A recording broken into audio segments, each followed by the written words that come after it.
हे guys, hello everyone, good morning good morning good morning. क्या हालचाल? बढ़िया। मेरी आवाज आ रही है? वो आ रही है क्या? मतलब मेरी आवाज आ रही है सभी को? मेरी आवाज सभी को आ रही है? एक बार जल्दी से कमेंट सेक्शन में बता दो। चलो देखो कितना बढ़िया आ रही है। स्पीकर फट के बोल रहा है यस आ रही है मेरी आवाज। तुम्हारा कान जरूर फटा होगा। सो सॉरी यार, थोड़ा सा आधा घंटा डिले हो गया यार। ओके, वो आधा घंटा डिले भी तुम्हारे वैसे ही मैंने सीखा है वो डिले करना, ठीक है? वरना मैं डिले करता नहीं था कभी। डिले ऐसा हो गया ना भाई, मैं सुबह 5 बजे सोया हूँ आज। आई वॉज वर्किंग लॉट कल रात को, है ना, मतलब कुछ कुछ एनसीईआरटी के कुछ कंटेंट्स, क्योंकि मेरा भी एग्जाम है ना भाई 5 मई को। सो यार I was reading the NCERT, तो कुछ बहुत सारी अलग अलग चीजें मेरे को समझ में आई। ठीक है, तो तुम खुद से पढ़ो तो बहुत सारी चीजें निकलती है। तो सुबह 5 कब बज गया पता नहीं चला, है ना। फिर मतलब मैं ना 9 बजे जग गया, तो तुम्हारे से आदत है ना और 5 मिनट सो लेता हूँ। तो वो 5 मिनट सोने के चक्कर में ना वो हो गया सीधा 9:50 हो गया। ठीक है, आई वोक अप एट 9:50। मतलब ओ माय गॉड, अब मैं 10 मिनट में कैसे फ्रेश होऊंगा? काम करो, क्लास को रीशेड्यूल करो 10:30 बजे, तब तक आधे लड़के लोग हैं ना 10 मिनट में रेडी। ओके, मेकअप माकअप करके फिर ओके ठीक है। अब तुम्हारे सामने हुए। चलो आ जाओ जी, शुरू करें बच्चों। आज एक बहुत इंपॉर्टेंट कॉन्सेप्ट अपन पढ़ने वाले हैं जिसका नाम है रास मैकेनिज्म। रास नहीं, सॉरी, काउंटर करंट मैकेनिज्म और रास मैकेनिज्म। रास, हाँ। इतना पढ़ोगे तो हमारा क्या होगा? मतलब यार देखो, मैं बड़ा कमिटेड बंदा हूँ, ठीक है। मेरे को किसी ने चैलेंज कर दिया कि है हिम्मत तो प्रीलिम्स दे दिया, निकल गया था। तो भाई हम लोग बहुत डेडिकेटेड लोग हैं। मतलब हम लोग जहां से आते हैं ना वहां पे ना बस ये संघर्ष ही है। जिंदगी संघर्ष में ही है, और आज भी जिंदगी संघर्ष में चल रही है। मैं लिटरली कहता हूँ ना बच्चों, तुम ना संघर्ष वाली जिंदगी जी के देखना। It is a very fruitful life, ठीक है, बहुत ही फ्रूटफुल। तुमको एक बहुत ही बढ़िया एग्जाम्पल मैं देता हूँ यार। एक प्लांट का स्पीशीज है, ठीक है, उसके तुमने 2 बीज लो, और एक बीज ना गार्डन में लगाना और एक बीज ना जंगल में लगाना। ठीक है, एक बीज गार्डन में लगा और एक बीज जंगल में लगाना। और गार्डन में क्या होता है ना कि माली है ना रोज सुबह शाम उसको पानी देता है, ठीक है, और वो क्या होता है, वो पेड़ ग्रो हो जाता है। और जंगल में वही सीड क्या होता है ना, उसको कोई पानी देने वाला नहीं, कोई उसका माई बाप नहीं है, वो तो भी ग्रो होता है। लेकिन जब तुम्हारा एडवर्स कंडीशन आता है, अगर तुम गार्डन वाले पेड़ को लात मारोगे ना तो उसका ऊपर तक है ना पूरा हिल जाएगा। क्यों? क्योंकि उसको नीचे ग्रो होने का मौका ही नहीं मिला, क्योंकि तुमने उसका स्पून फीडिंग कर दिया। और वहीं जंगल के पेड़ को जब तुम लात मारोगे ना, उसको कंपन बिल्कुल भी महसूस नहीं होगी। क्यों नहीं महसूस होगी? क्योंकि उसने अपने जीने के लिए अपने आप को नीचे से भी बढ़ाया है और ऊपर से भी बढ़ाया है। उसके लिए कहता हूं ना, संघर्ष ही जिंदगी का जीवन है भाई, सिद्धांत है। You have to do the hard work every day every night. तुम्हारा दिन रात वही चलना चाहिए, ठीक है ना। तुम जंगल का पेड़ बनो, क्योंकि तुम्हारे पास ना कोई तुमको सपोर्ट नहीं करेगा। अभी तुम्हारा सपोर्ट सिस्टम तुम खुद हो और तुम्हारे पेरेंट्स है। अगल बगल वाले सिर्फ तुमको गाली देने के लिए बने हैं। अभी जिस दिन तेरा डॉक्टर ही निकल जाएगा ना, उस दिन सब आएंगे कि अरे यार मैंने तो इनको बोला था ना। कोई किसी ने किसको कुछ नहीं बोला था। ओके ठीक है, आ जाओ जी। Should we start now? Okay okay, आ जाइए। ओके, रासलीला शुरू करते हैं, सॉरी रास मैकेनिज्म अपन शुरू करते हैं बच्चों। ओके ठीक है, let's start the today's session बच्चों। अब सुनो यार, okay, we have to be जंगल का पेड़। Yes, we come from the jungles. Yes, I come from the jungle. Okay, आ जाओ, चलो बहुत बढ़िया। हाँ चलो सुनो। So let's start with the mechanism of the concentration of the filter rate यार। ठीक है, एकदम मैं बेसिक से एक बार रिवाइज करवा देता हूं जिससे कि कंसेप्ट में तुम्हारी कनेक्टिविटी होगी। आज शाम 6 बजे तुम्हारी क्या बच्चों, फुल मॉक टेस्ट है। सारे बालक और बालिका आ चुके हैं ना। चलो जो लेट आ रहा है वो उसकी गलती है जी। ओके हाँ, एनएस ओपन शायद एलिजिबल है, ओपन वाले एलिजिबल है। चलो सुनो यार बच्चों, सबसे पहली बात, नेफ्रॉन में कितने पार्ट्स होते हैं? 2 पार्ट होते हैं, एक होता है ग्लोमेरुलस, दूसरा होता है रीनल ट्यूब्यूल। ठीक है, ग्लोमेरुलस और मैल्फिजियन बॉडी दोनों मिलके क्या बनाते हैं बच्चों, रीनल कॉर्पोसल से मैल्फिजियन बॉडी बनाते हैं। ठीक है, एफरेंट आर्टेरियोल से ब्लड आया। एफरेंट आर्टेरियोल का डायमीटर ज्यादा है या कम है? ज्यादा है। और इफरेंट आर्टेरियोल का डायमीटर क्या बच्चों, बहुत ही कम है। ठीक है, तो क्या हुआ जी, अल्ट्रा फिल्टरेशन हुआ, पहला स्टेप। ठीक है, और उसके द्वारा क्या हुआ जी, जब ब्लड फिल्टर हुआ तो ग्लोमेरुलस में कौन आ गया, फिल्टरेट आ गया। इसका मतलब रीनल ट्यूब्यूल से कौन पास हो रहा है, ब्लड पास हो रहा है, फिल्टरेट पास हो रहे हैं, फिल्टरेट पास हो रहे हैं। फिल्टरेट का मतलब कौन है वहां पे, प्लाज्मा है, प्रोटीन्स नहीं है बच्चों, क्योंकि वो लार्ज साइज मॉलिक्यूल्स होते हैं। ठीक है, जब फिल्टरेट जब पास हुआ, डिसेंडिंग लूप ऑफ हेनली में पहले गया। डिसेंडिंग लूप ऑफ हेनली में क्या है बच्चों, ये वाटर के लिए परमिएबल है और इलेक्ट्रोलाइट्स के लिए तुम्हारा इम्परमिएबल है। तो यहां पे जब फिल्टरेट नीचे उतरेगा, अब वाटर इसके अंदर से निकल गया ना, तो वो कंसंट्रेटेड बनेगा या तुम्हारा डाइल्यूट बनेगा? बताओ यार, बताओ। जब वो नीचे उतर है तो वो कंसंट्रेटेड बनेगा, डाइल्यूट बनेगा? सर वो कंसंट्रेटेड बनेगा, कॉन्सेंट्रेटेड बना। फिर ये असेंडिंग लिम्ब में चलेगा। अब असेंडिंग लिम्ब में तुम्हारा थिन पार्ट भी और तुम्हारा थिक पार्ट भी है। जैसे वो ऊपर गया, वो क्या है बच्चों, वो तुम्हारा वाटर के लिए परमिएबल है ना, और इलेक्ट्रोलाइट्स के लिए क्या है जी, नहीं नहीं नहीं, वाटर के लिए इम्परमिएबल और इलेक्ट्रोलाइट्स के लिए वो परमिएबल है कि नहीं। अब ऊपर जितना जाएगा तो पानी अंदर की ओर जाने लगेगा, जिसके वजह से क्या होगा बच्चों, उसकी कंसंट्रेशन कम हो जाएगी और वो डाइल्यूट बन जाएगा। इतना बेसिक कंसेप्ट क्लियर है क्या? बोल भाई, इतना बेसिक कंसेप्ट क्लियर है ना? चलो यार, अब हम लोग बच्चों शुरू करते हैं mechanism of contraction of urine formation, ठीक है। या इसी को अपन काउंटर करंट मैकेनिज्म कहते हैं बहुत देसी भाषा में। भैया आज क्लास ज्यादा लंबी नहीं होगी, 1-1.5 घंटे में क्लास खत्म हो जाएगी जी। ओके, यस, चलो यार आ गया। देखो संजय कुमार सिंह, एक सवाल पूछूं क्या? तुम्हारा भी लेटेस्ट ये क्लास चला था, ठीक है ना यार। मैं ना बताना नहीं चाहता हूं यार, मेरे को ना फिर लोग मजबूर कर देते हैं यार बोलने पे। एक सवाल पूछूंगा मुंह बन जाएगा, बोले हैं ये स्पैमर है, पेड स्पैमर। देखो मैं फिर कह रहा हूं बच्चों, ये इससे तुम्हारा घर अभी चल सकता है। देखो तुम ना किसी और के सपोर्ट, हम लोग है ना किसी के सपोर्ट से नहीं ग्रो हुए। वी आर इंडिविजुअल एजुकेटर्स, हम अपने दम पे खड़े हुए। हमने किसी का बैक सपोर्ट लेके कभी खड़ा नहीं किया है, हम पढ़ाने में फोकस किए हैं। पूछो एक सवाल, देगा आंसर, लेकिन झटके में आंसर देना। अगर गलती उल्टी किया ना तो फिर देखना कान चेक कर लूंगा मैं इधर ही तरफ। ओके, तो फिर खुद है ना मतलब सॉरी सॉरी बोल के जाएगा। पूछू cell cycle and cell division से एक ही सवाल पूछूंगा, ज्यादा नहीं पूछूंगा, एक ही सवाल पूछूंगा। Okay, upper layer of epidermis में जो रिप्लेसमेंट होता है सेल का, वो किस प्रोसेस द्वारा होता है? थोड़ा जल्दी से बता दे भाई, जल्दी जल्दी जल्दी।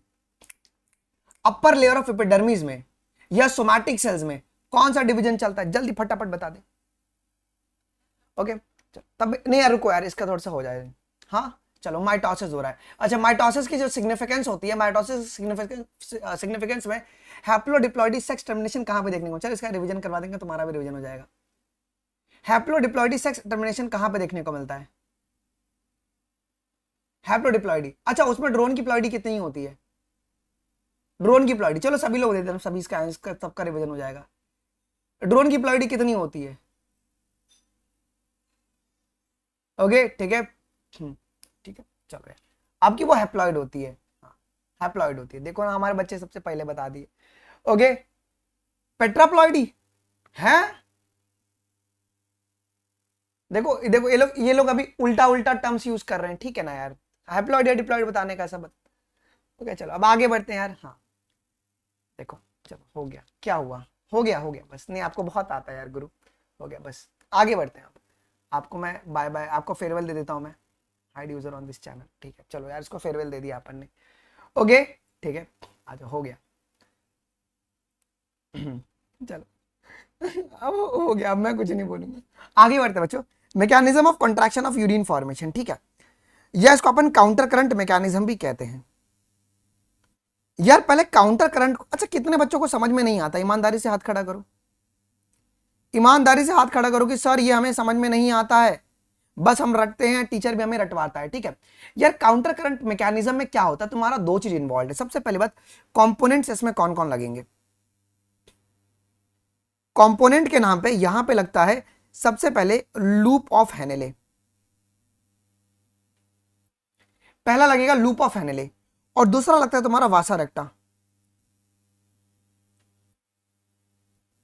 अब ये वासा रेक्टा एक्चुअली में क्या है बच्चों?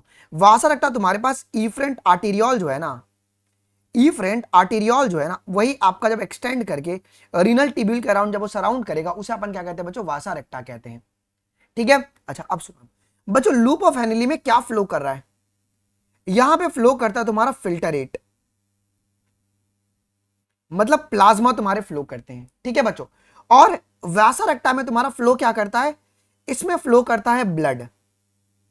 हाँ भाई, ब्लड फ्लो करता है। तुमको बेसिक चीज पहले समझना पड़ेगा, इसमें तुम्हारा ब्लड फ्लो करता है, ठीक है। अब बड़े गौर से अगर मैं तुमको डायग्राम बना के बताऊं, यहां पे समझो।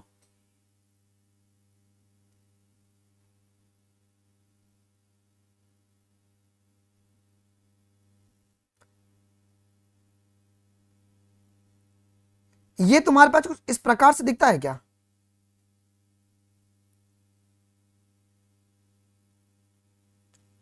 ये तुम्हारा बेसिक स्ट्रक्चर है क्या नेफ्रॉन का? यस बच्चों, अगर तुम बड़े गौर से देखोगे, यहां से तुम्हारा एफरेंट आर्टेरियोल आया, यहां से एफरेंट आर्टेरियोल गया। अब ये आगे चल के क्या बना दिया? ये तुम्हारे पास आगे चल के क्या बना दिया? हाँ ठीक है, बता रहा हूं मैं सब, रेनिन, एंजियोटेंसिन, एल्डोस्टेरॉन मैकेनिज्म होता है, बता रहा हूं, रैस मैकेनिज्म पूरा डिटेल में एक्सप्लेन कर रहा हूं। सुनो अब क्या हुआ जी, ये जो तुम्हारा इफरेंट आर्टीरियल है ये तुम्हारा आगे एक्सटेंड कर गया है क्या? ये तुम्हारा आगे इस तरीके से एक्सटेंड कर गया बच्चों,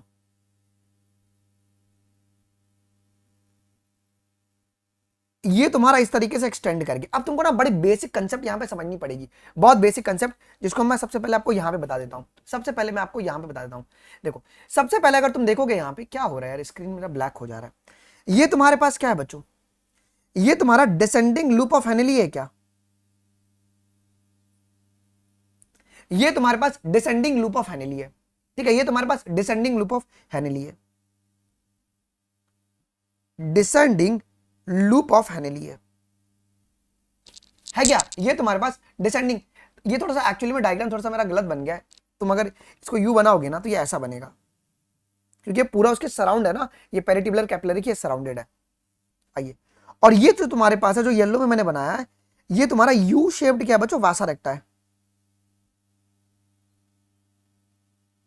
अब देखो सबसे पहले ब्लड तुम्हारा कहां पे फ्लो करेगा, ब्लड तुम्हारा ऐसे फ्लो करेगा क्या, सॉरी फिल्टरेट तुम्हारा ऐसे फ्लो करेगा क्या? फिल्टरेट तुम्हारा लूप ऑफ हेनली में ऐसे फ्लो कर रहा है, तो वासा रेक्टा में जो ब्लड है वो कैसे फ्लो करेगा बच्चों, वो तुम्हारा अपोजिट डायरेक्शन में फ्लो करेगा। तो जो पहला काउंटर करंट बनता है ना, जो पहला आपका काउंटर करंट बनता है वो इसी के बीच में बनता है। पहला काउंटर करंट आपका किसके बीच में बनेगा जी, पहला काउंटर करंट, जो पहला काउंटर करंट बनता है वो किसके बीच में बनता है मुन्ना? तो सबसे पहले तुम्हारे पास descending loop of Henley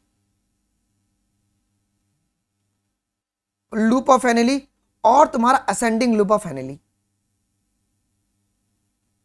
ascending loop of Henley, पहला काउंटर करंट तुम्हारा यहां पे बन गया, ठीक है।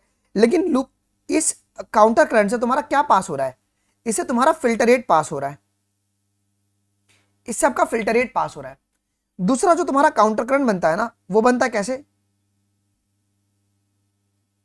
वो बनता है तुम्हारे पास इस प्रकार से, डिसेंडिंग वासा रेक्टा,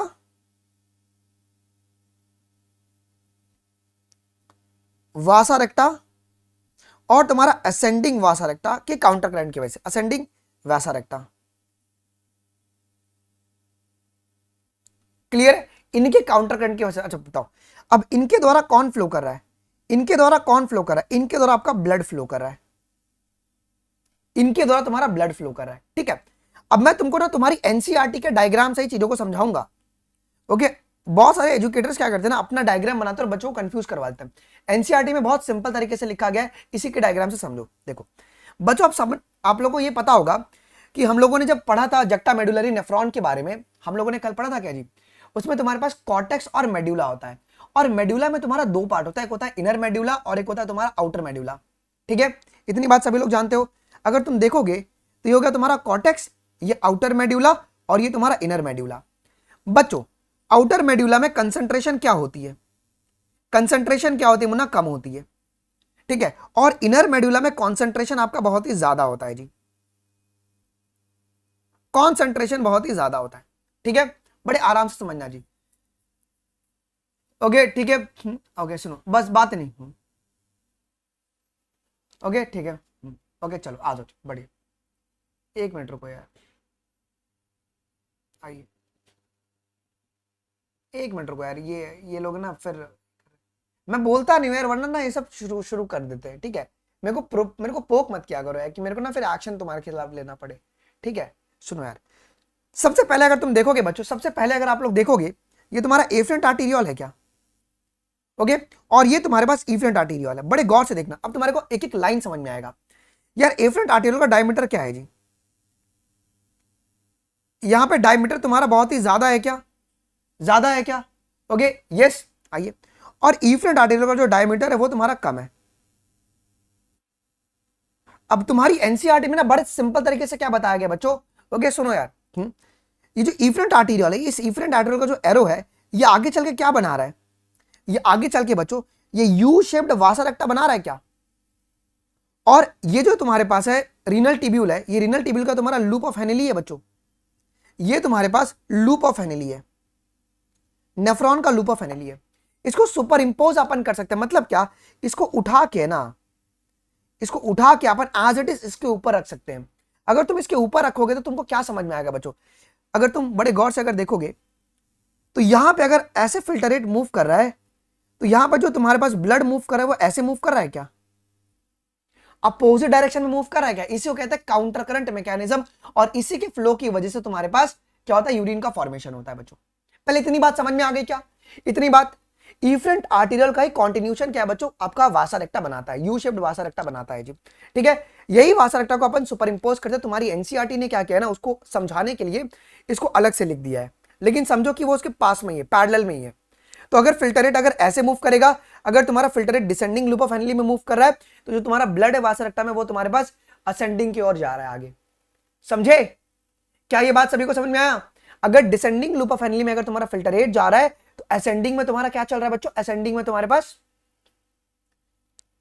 ब्लड जा रहा है थ्रू दी वासा रेक्टा। फाइन है? इतनी बातें क्लियर है बच्चों? क्या इतनी बातें क्लियर है? बोलो यार अच्छे से क्लियर है इतनी बातें? अब सुनो, अब यार सवाल ये खड़ा हो रहा है कि करना जरूरी क्यों है ऐसा। देखो, हमने क्या बोला कि जो डिसेंडिंग लूप ऑफ हेनली है वो किसके लिए परमिएबल है बाबू। ओके, जो डिसेंडिंग लूप ऑफ हेनली है वो किसके लिए परमिएबल है, वो वाटर के लिए परमिएबल है और वो इलेक्ट्रोलाइट्स के लिए इम्परमिएबल है। इसका मतलब क्या, डिसेंडिंग लूप ऑफ हेनली से क्या निकल रहा है, क्या निकल रहा है, पानी बाहर निकल रहा है, पानी बाहर निकल रहा है। यार अब पानी बाहर निकल के आया कहां पे, मेडुला में आया, मेडुला में आया। अगर वो मेडुला में अगर आया तो कॉमन सी बात है ना कि वो पानी नीचे गिर सकता है बच्चों, वो पानी जो है वो नीचे गिर सकता है। और अगर वो पानी अगर नीचे अगर जमा हो गया तो it can cause a disease, it can cause a disease, कुछ ना कुछ बीमारी हो जाएगी। वैसे ही तुम्हारे पास असेंडिंग में भी हो जाएगा। अगर इलेक्ट्रोलाइट्स अगर नीचे अगर आ जाएंगे तो वो तुम्हारा डिफरेंस क्रिएट करवा देगा, ऑस्मो रेगुलेशन मेंटेन नहीं हो पाएगा जी। ठीक है, अब देखो यहां पे क्या होता है, तुमको इतनी बातें तो समझ में आ गई है ना कि अगर मैं इसके बारे में बात करूं, if I am talking about descending loop of Henley, तो मैं यहां पे बात करूंगा ये असेंडिंग लिम्ब ऑफ वासा रेक्टा के बारे में। ये तुम्हारा है असेंडिंग वासा रेक्टा। इतना क्लियर है? पहले अपन एकदम ऐसे समझते हैं यार। रुक जा यार, सर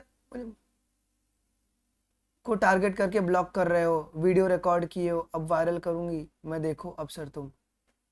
हाँ कर लेना दीदी, कर लेना। देखो अब मैं क्या बोलूं यार, क्या करूं यार, इसको भी हटा दो यार। देख रहे हो यार, ये इतना अब पढ़ाने का मन करेगा इसमें, बताओ? ठीक है, पोका पोकी नाम रख के आ जाते हो। ठीक है, चलो यार, यहां तक किसको डाउट है? ओके, यहां तक डाउट है, कर लेना, अच्छे से दबा के वायरल होना चाहिए। ठीक है, फेम तो बढ़ा है थोड़ा सा। हाँ, सुनो, अगर तुम्हारे पास डिसेंडिंग हेनलीज लूप है तो तुम्हारे पास असेंडिंग क्या होगा जी, वासा रेक्टा होगा जी। ओके ठीक है, ओके वो तुम्हारे पास असेंडिंग वासा रेक्टा होगा जी। ठीक है, अब सुनो जी, तो अगर इसका मतलब क्या है कि जब डिसेंडिंग लूप ऑफ हेनली से अगर जब जा रहा है तो यहां से क्या निकल रहा है, पानी निकल रहा है। यहां से तुम्हारे पास पानी निकल रहा है क्या, यहां से पानी निकल रहा है। तो ये पानी तुम्हारा नीचे जा सकता है क्या, बताओ? ये जो आपका वाटर है वो तुम्हारा नीचे जा सकता है क्या? ये नीचे जा सकता है। तो ये नीचे ना जाए, इस पानी को है ना, ये जो असेंडिंग लिम्ब ऑफ वासा रखता है ना, ये होल्ड करके रखता है, ये होल्ड करके रखेगा। ओके, ये पानी को होल्ड कर लेगा क्योंकि इसमें से ब्लड फ्लो हो रहा है, इसमें से आपका ब्लड फ्लो हो रहा है जी। ठीक है, रुक जाओ, सिद्धांत मैं आपको बताता हूं, रुक जाओ थोड़ा, रुको यार, अभी ऐसा डिस्टर्ब मत करो प्लीज। ठीक है, अगर descending limb of Vasa limb of loop of Henley से अगर जा रहा है तो पानी बाहर निकल रहा है, उस पानी को होल्ड किसने किया जी, ascending limb of vasa recta ने होल्ड कर लिया है। इतनी बातें क्लियर हो गई बच्चों, इतनी बातें क्लियर हो गई। सो दैट इससे क्या हो गया, अब जितना ये नीचे उतरेगा तो इसमें जो कंसंट्रेशन होगी फिल्टरेट की वो बढ़ेगी या कम होगी, बिकॉज पानी तो बाहर निकल गया है ना, तो फिल्टरेट की जो कंसंट्रेशन है वो तुम्हारी बढ़ जाएगी, है ना, वो तुम्हारी बढ़ जाएगी। देखो, सो कॉर्टेक्स में 300 मिली ऑस्मोल्स है। ओके, और यहां पे तुम्हारा जो आउटर मेडुला में है तुम्हारे पास 600 है, और तुम्हारा जो इनर मेडुला है वो 900, और एकदम डीप मेडुला में तुम्हारे पास 1200 मिली ऑस्मोल्स आपका होता है। इसका मतलब क्या है, यहां पे पानी पूरा निकल गया है। पानी गया कहां पे, पानी गया कहां पर? अगर कोई तुमसे ये पूछे कि डिसेंडिंग लूप ऑफ हेनली से पानी गया कहां पे, तो आप लोग क्या बोलोगे बच्चों, कहां पे गया? तो वासा रेक्टा ने उसको होल्ड करके रखा है। क्लियर है? कौन से वासा रेक्टा ने, Munna ji? Ascending vasa recta ने उसको होल्ड करके रखा है। अब सुनो क्या हुआ जी, अब क्या हुआ बच्चों, अब ये असेंडिंग में गया। अब असेंडिंग तुम्हारे पास किसके लिए परमिएबल है, इलेक्ट्रोलाइट्स के लिए परमिएबल है, और इम्परमिएबल है पानी के लिए। अब देखो, अगर ये अगर ऊपर जा रहा है बच्चों, अगर ये ऊपर जा रहा है, तो अगर ये तुम्हारा अगर असेंडिंग होगा, असेंडिंग लूप ऑफ हेनली है, तो ये तुम्हारे पास क्या होगा जी, डिसेंडिंग वासा रेक्टा होगा। ये डिसेंडिंग वासा रखता होगा, पहले बताओ। यस, मतलब ये क्या छोड़ेगा, ये तुम्हारा सोडियम छोड़ेगा, ये तुम्हारा सोडियम छोड़ेगा। अरे बताओ ना यार, जो तुम्हारे पास असेंडिंग वाला है वो तुम्हारा सोडियम, बिकॉज वो इलेक्ट्रोलाइट्स के लिए परमिएबल है, सोडियम छोड़ा। सोडियम को लेके कौन रखेगा, पकड़ेगा कौन, सोडियम को पकड़ेगा कौन, पकड़ेगा कौन, डायग्राम में लिखा हुआ है, देखो यहाँ पे लिखा हुआ है, देखो दिख रहा है क्या, तो तुम्हारे पास डिसेंडिंग वासा रखता है, उसको पकड़ के रखेगा। इससे क्या हो गया बच्चों, इससे क्या हो गया कि जो वाटर और जो तुम्हारा NaCl है वो तुम्हारा डीप अंदर नहीं गया, जिससे कि बीमारी कॉज नहीं होगा। ठीक है, अब देखो अब यहां पे क्या होगा, तुमको स्टोरी समझ में आ गई क्या? देखो बहुत सिंपल है यार, तुमको टीचर लोग ना कॉम्प्लिकेट कर देते हैं, मैं देसी भाषा में समझा रहा हूं बस। अब सुनो, अब क्या हुआ जी, एट द सेम टाइम अगर तुम देखोगे तो आपका NaCl जो ना आपके इंटेस्टिनियम में, मतलब मेड्यूला में आपके घूम रहा है। ठीक है, अब यहां पे कुछ NaCl आपके यहां पे रहते हैं, जो कि तुम्हारे पास डिसेंडिंग वैसा रेक्टा जो है वो उसको पकड़ के रख ले रहा है जी। यहां तक स्टोरी सभी को समझ में आ गई, समझ में आ गई। अच्छा अब सुनो जी, अब क्या हो गया जी मुन्ना, ये तुम्हारे पास डीसीटी में क्या, डीसीटी में कुछ नहीं हुआ, तुम्हारे पास रीएब्जॉर्प्शन हुआ है बच्चों। इसके बाद तुम्हारे पास जैसे तुम कलेक्टिंग डक्ट में आओगे, ये वाटर के लिए परमिएबल है। अब यहां पे अगर तुम बड़े गौर से देखोगे तो यूरिया भी निकल रहा है।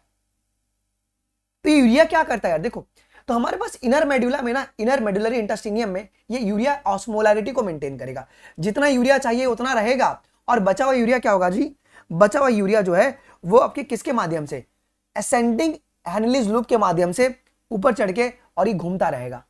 इसका मतलब दो जगह काउंटर करंट मेंटेन किया गया है, कलेक्टिंग डक्ट और असेंडिंग लूप ऑफ हेनली की जगह पर, और एक वासा रेक्टा और तुम्हारे पास असेंडिंग और डिसेंडिंग लूप ऑफ हेनली। सब अमाउंट में जो है ना यूरिया वो बाहर आता है और वो मेडुलरी इंटेस्टाइन में रह के ऑस्मोलैरिटी को मेंटेन करेगा, और जो अगर यूरिया अगर एक्सेस हो गया ना तो वापस असेंडिंग लिम्ब में चढ़ के कलेक्टिंग डक्ट से गाड़ी घूमते रहती है, और अगर एक्स्ट्रा हो गया तो उसको बॉडी से अपन एक्सक्रीट करवा देते हैं। कितने लोगों को यही वासा रखता है भाई, सॉरी यही तुम्हारा मैकेनिज्म ऑफ कंसंट्रेशन है, बस खत्म हो गया। एक बार देसी में आपको बता दूं, देसी में सुनो यार, एक बार मैं तुमको देसी में बता देता हूं, तुम लोग ना देसी वाले लोग हो चुके हो। सुनो बच्चों, मेरे पास ये क्या है, पहले सुनो, ये है मेरे पास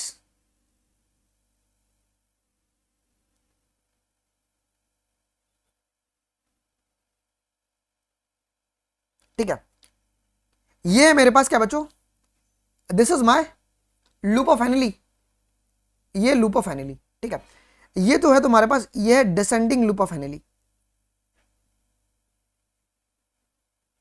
डिसेंडिंग लूप ऑफ हेनली, और ये जो है तुम्हारे पास वो है ascending loop of Henley. Done, यहां तक किसी को डाउट?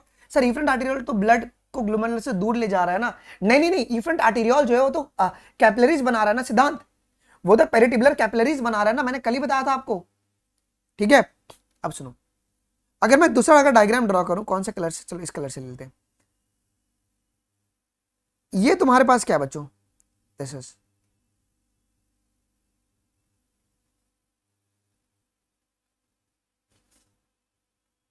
ये जो है ये तुम्हारे पास वासा रेक्टा, अब जो डिसेंडिंग है बच्चों, जो डिसेंडिंग है यहां से क्या आएगा जी, यहां से आपके वाटर आएगा बाहर, इस वाटर को कौन होल्ड कर लेगा? अब जो डिसेंडिंग लूप ऑफ हेनली से तुम्हारा वाटर आएगा वो तुम्हारा असेंडिंग वासा रेक्टा उसको होल्ड कर लेगा। ठीक है, और असेंडिंग लूप ऑफ हेनली से जो तुम्हारे पास NaCl निकलेगा उसको होल्ड कौन करेगा?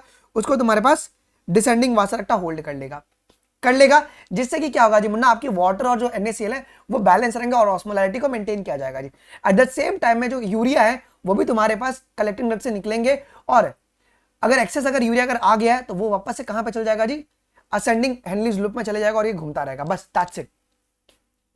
ओके यस, वाटर कैसे मेंटेन हो रहा है, देखो अब ये वाटर जो है बच्चों ये ऊपर नीचे मूव कर रहा है क्या, ये तुम्हारा ऊपर नीचे मूव कर रहा है, पानी तुम्हारा ऊपर नीचे मूव कर रहा है, ये अल्टीमेटली फिर कहां पर आएगा, ये वासा रेक्टा में वापस से आएगा और ये निकल जाता है। तो ये प्रेशर ग्रेडियंट की वजह से होता है। देखो जितना पानी अगर यहां पे अगर अंदर की ओर आएगा, कहां पे, डिसेंडिंग वासा रेक्टा में, तो फिल्टरेट की कंसंट्रेशन बढ़ेगी या कम होगी बताओ? अगर यहां पे 300 थी और यहां पे अगर 1200 हो गई है तो फिल्टरेट की कंसंट्रेशन बढ़ गई है ना, तो कितना गुना बढ़ी है, तो ये तुम्हारा 4 गुना बढ़ गई है, 4x। क्लियर है? बेसिक कॉन्सेप्ट क्लियर है बच्चों? क्या बेसिक कॉन्सेप्ट क्लियर है? बोलो यार। ठीक है, अब तुम एनसीईआरटी की लाइन पढ़ो, तुमको ना हर एक चीज समझ में आएगा। सुनो, अब एनसीईआरटी क्या कह रहा है, mechanism of concentration of the filter rate, कि फिल्टर रेट को कैसे कॉन्सेंट्रेट किया जाए जी। ओके ठीक है, water back home without the kidney noticing, हाँ चलो। अब the mammals have the ability to produce the concentrated urine, भैया इंसानों के पास क्या कैपेसिटी है क्या कि कंसंट्रेटेड वो यूरिन बना पाए? Yes sir. The Henle's loop and vasa recta plays a very significant role in this, ठीक है। कौन? आपका हेनलीज लूप और वासा रेक्टा, ये सिग्निफिकेंट रोल प्ले करता है ये चीज करने के लिए। कैसे? देखो मैंने क्या बताया बच्चों कि हेनलीज लूप से कौन फ्लो कर रहा है, इससे तुम्हारा फिल्टरेट फ्लो कर रहा है क्या, और वासा रेक्टा से तुम्हारे पास ब्लड फ्लो करता है। क्लियर है? ठीक है। अच्छा कोई नहीं ललित, मैं बता देता हूं। आज अब the flow of filtrate in the two limbs, filtrate तुम्हारे दो लिम्स में फ्लो कर रहे हैं। कहां कहां पे जी? हेनलीज लूप में फ्लो कर रहे हैं, लेकिन कहां कहां पे? एक फ्लो कर रहा है तुम्हारे पास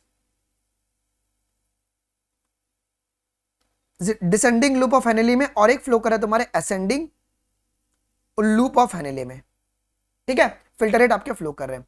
अब ये कैसे फ्लो कर रहे हैं? तो ये आपस में अपोजिट डायरेक्शन में फ्लो कर रहे हैं क्या? ये अपोजिट डायरेक्शन में फ्लो कर रहे हैं बच्चों, बताओ। ये तुम्हारे अपोजिट डायरेक्शन में फ्लो कर रहे हैं। अब सुनो ध्यान से, in the opposite direction and thus it forms a counter current. तो ये पहला काउंटर करंट है क्या बच्चों? ये तुम्हारा फर्स्ट काउंटर करंट जो है वो लूप ऑफ हेनलीज के बीच में बन गया। क्लियर है? अब मैंने तुमको क्या बताया, वासा रेक्टा से कौन फ्लो करता है? The flow of blood is through the two limbs of the vasa रेक्टा। तुमको अब एनसीईआरटी कनेक्ट हो रहा है क्या? दो लिम्स वासा रेक्टा के कौन कौन से? सबसे पहले कौन सा होगा जी तुम्हारे पास? अगर ये डिसेंडिंग होगा तो ये तुम्हारे पास असेंडिंग वासा रेक्टा और तुम्हारा डिसेंडिंग वासा रेक्टा। पहला स्टेप ये क्लियर हो गया कि तुम्हारा काउंटर करंट के लिए दो चीज बहुत जरूरी है, एक है लूप ऑफ हेनली और एक है वासा रेक्टा। लूप ऑफ हेनली से कौन फ्लो करेगा? फिल्टरेट फ्लो करेगा, और वासा रेक्टा से कौन फ्लो करेगा बच्चों? ब्लड फ्लो करेगा। डन है? चलो अब आ जाओ जी। अब ये भी तुम्हारा काउंटर करंट तरीके से पैटर्न से फ्लो कर रहा है क्या?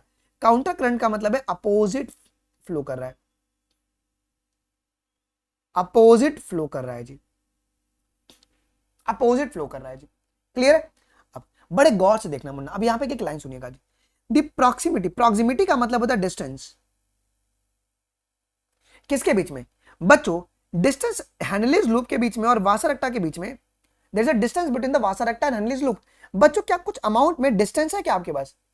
डिस्टेंस होता है क्या वासा रेक्टा के बीच में और तुम्हारे पास हेनलीज लूप के बीच में? डिस्टेंस होता है। चलो अब क्या होता है? As well as the counter current in them help in maintaining the increasing osmolarity towards the inner medullary interstitium. अब देखो दो चीजें। सबसे पहली बात क्या है जी, वासा रेक्टा और हेनलीज लूप के बीच में एक तो डिस्टेंस है, और दूसरा क्या है ना कि काउंटर करंट तरीके से फ्लो कर रहे हैं। कैसे काउंटर करंट से फ्लो कर रहे हैं? अगर डिसेंडिंग अगर हेनलीज लूप से अगर आपके पास फिल्टरेट जा रहा है, एट द सेम टाइम में उसके अपोजिट में असेंडिंग वासा रेक्टा से ब्लड फ्लो कर रहा है।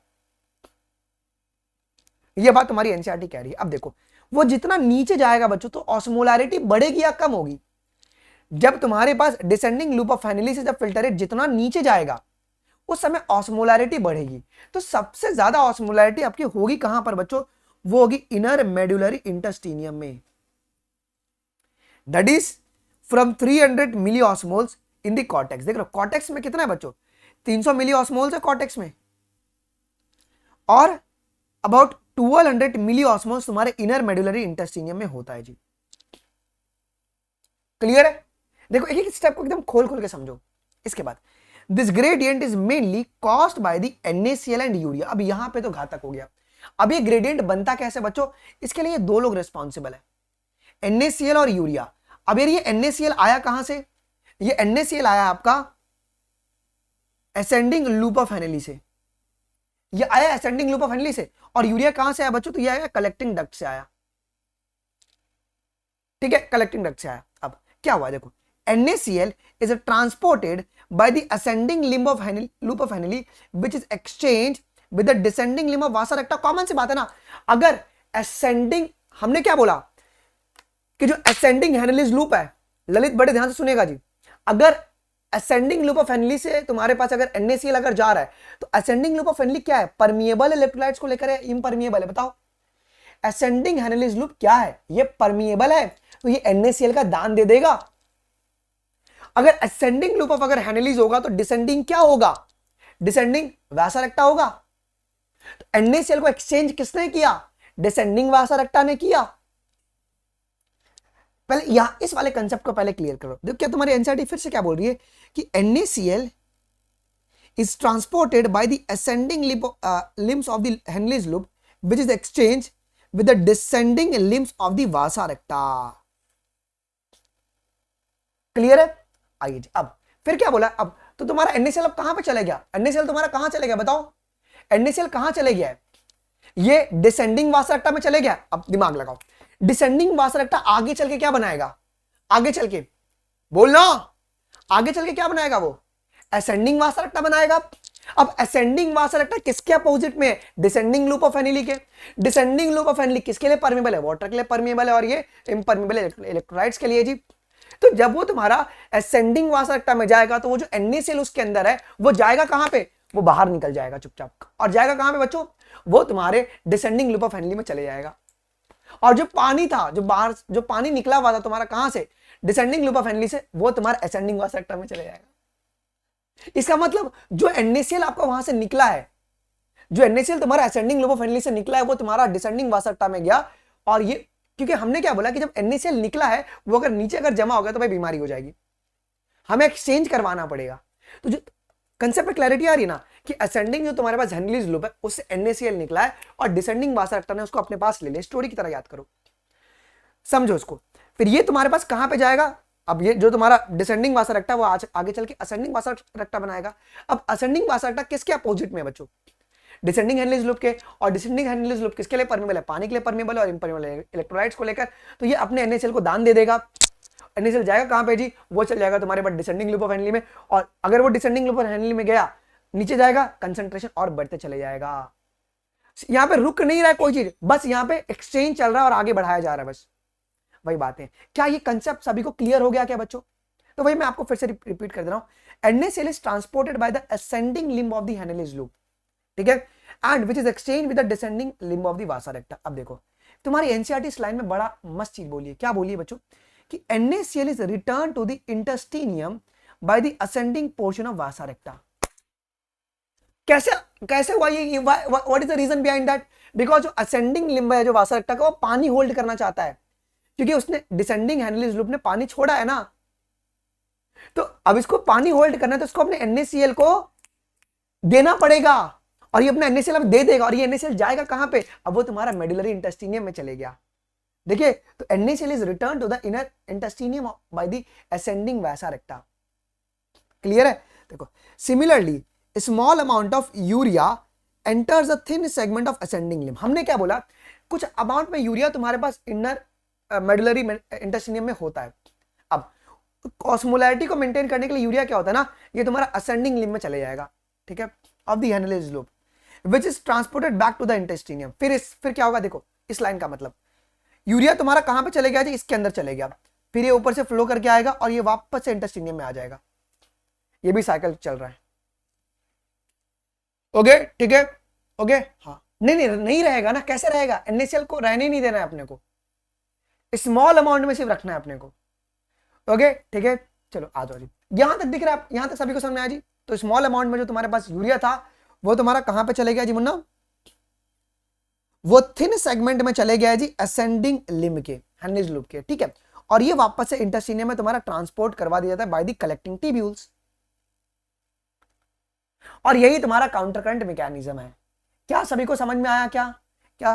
Okay, the above described transport of the substance facilitated by the special arrangement of the Henle's loop and vasa recta. कैसे यार, ये दोनों अपोजिट अरेंज्ड है। It is called a counter current mechanism. This mechanism help to maintain the concentration gradient in the medullary interstitium, है ना। Cortex में क्या है जी, कंसंट्रेशन कम है, लेकिन अंदर की ओर आओगे तो कंसंट्रेशन बढ़ जाता है जी। Presence of such a interstitial gradient help in the easy passage of water from the collecting tubule. देखो इससे क्या हुआ जी मुन्ना, जो वाटर है वो तुम्हारा इजीली पास हो जाएगा क्या, और आपका NaCl जो है ना वो ट्रैप हो जाएगा। Thereby concentrating the filtrate, मतलब यूरिन जो है तुम्हारा जो फिल्टरेट है इसको अपन ने कंसंट्रेट कर लिया, कितना, चार गुना ज्यादा कंसंट्रेट किया ना। कॉर्टेक्स में 300 मिली ऑस्मोल्स है फिल्टरेट की कंसंट्रेशन, लेकिन बाहर निकलते निकलते वो 1200 मिली ऑस्मोल्स हो जा रहा है। Human kidney can produce urine nearly 4 time concentrated than the initial filter rate. देखो लिखा गया ना, 4 गुना ज्यादा अपन कंसंट्रेटेड यूरिन बना सकते हैं बच्चों। कितने लोगों को समझ में आ गया? ओके ठीक है, ओके ठीक है, चलो जी, हाँ आ जाओ। कितने लोगों को समझ में आ गया? मैं एक बार फिर से रिवीजन करवा देता हूं, मैं आपको फिर से एक बारी रिवीजन करवा देता हूं। सुनो, मैं फिर से रिवीजन करवा, तुमको एकदम स्टोरी की तरह याद करो। स्टोरी कैसे याद करना है? काउंटर करंट के लिए बच्चों क्या होगा, अपने को 2 चीज चाहिए। एक चाहिए अपने को क्या, लूप ऑफ हेनलिस, और एक चाहिए अपने को वासा रेक्टा चाहिए। अब लूप ऑफ हेनलिस तुम्हारे आपस में अपोजिट है या तुम्हारे सेम सेम डायरेक्शन है बच्चों? ये दोनों आपस में अपोजिट है, ये तुम्हारे आपस में अपोजिट है जी। कैसे अपोजिट है बच्चों, कैसे अपोजिट है? अगर डिसेंडिंग अगर हेनलिस लूप होगा तो असेंडिंग तुम्हारे पास हेनलिस लूप होगा, और वासा रेक्टा भी तुम्हारे क्या है जी बच्चों? ओके, हाँ हाँ चलो, वासा रेक्टा भी तुम्हारे पास अपोजिट ही होता है जी। ये क्या हो गया, ब्लर हो गया, कोई दिक्कत नहीं। चलो अब देखो, अब क्या होगा जी मुन्ना, अगर तुम देखोगे तो असेंडिंग हेनलिस लूप से क्या निकल रहा है? असेंडिंग हेनलिस लूप से क्या निकल रहा है बच्चों? NaCl निकला। जैसे असेंडिंग हेनलिस लूप से अगर NaCl निकला, उसको एक्सचेंज किसने किया? उसको डिसेंडिंग वासा रेक्टा ने एक्सचेंज कर लिया। अब डिसेंडिंग वासा रेक्टा ने क्या किया जी, उस NaCl को लेकर कहां पे चले गया जी? असेंडिंग वासा रेक्टा के पास। अब असेंडिंग वासा रेक्टा के अपोजिट में कौन है? डिसेंडिंग हेनलिस लूप है। अब डिसेंडिंग हेनलिस लूप किसके लिए परमिएबल है बच्चों? वाटर के लिए परमिएबल है। तो वो क्या करेगा, अब असेंडिंग जो वासा रेक्टा है वो NaCl क्या करेगा जी, कहां पे छोड़ देगा? इनर मेडुलरी इंटेस्टाइनम में छोड़ देगा जी।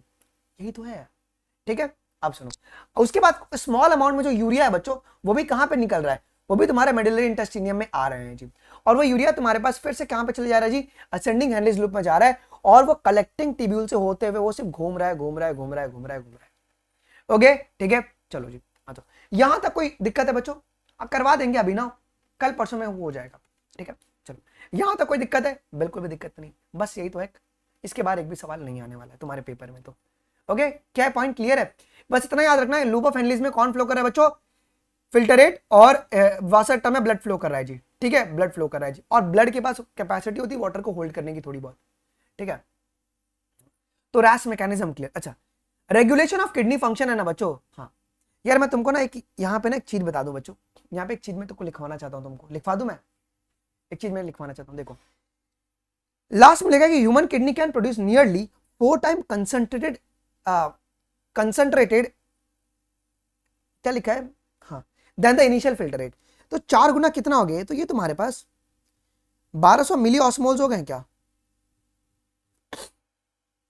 ओके, और जो आपका इनिशियल फिल्टर रेट जो फॉर्म हुआ है बच्चों, वो तुम्हारे पास 300 मिली ऑस्मोल्स होते हैं। ओके आ जाओ। अब ह्यूमन किडनी जो है मुन्ना, वो तुम्हारा कैसा किडनी है? ऐसे किडनी को अपन कहते हैं मेटानेफ्रिक किडनी कहते हैं।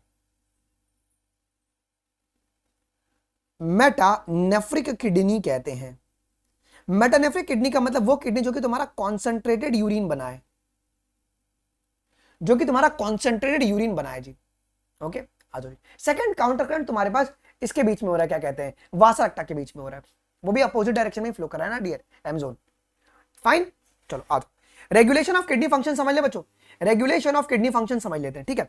इसको पढ़ाने से पहले मैं तुमको 10 मिनट लेना चाहूंगा और देसी भाषा में ना पूरा कॉन्सेप्ट पहले क्लियर करवा देता हूं, ठीक है। उसके बाद अपन क्या करेंगे बच्चों, इसके ऊपर पढ़ेंगे। मेरी आवाज आ रही है बच्चों?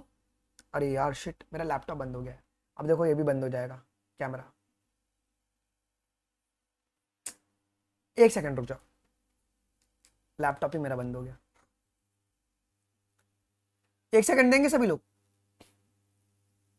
हमारा मतलब कैमरा दूसरा है, माइक अलग है, 2 कंप्यूटर में यूज करता हूं ना।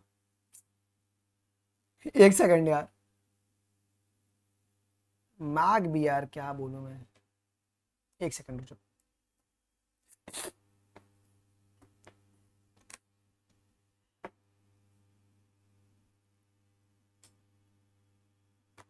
बच्चों 2 सेकंड रुक जाना सभी लोग।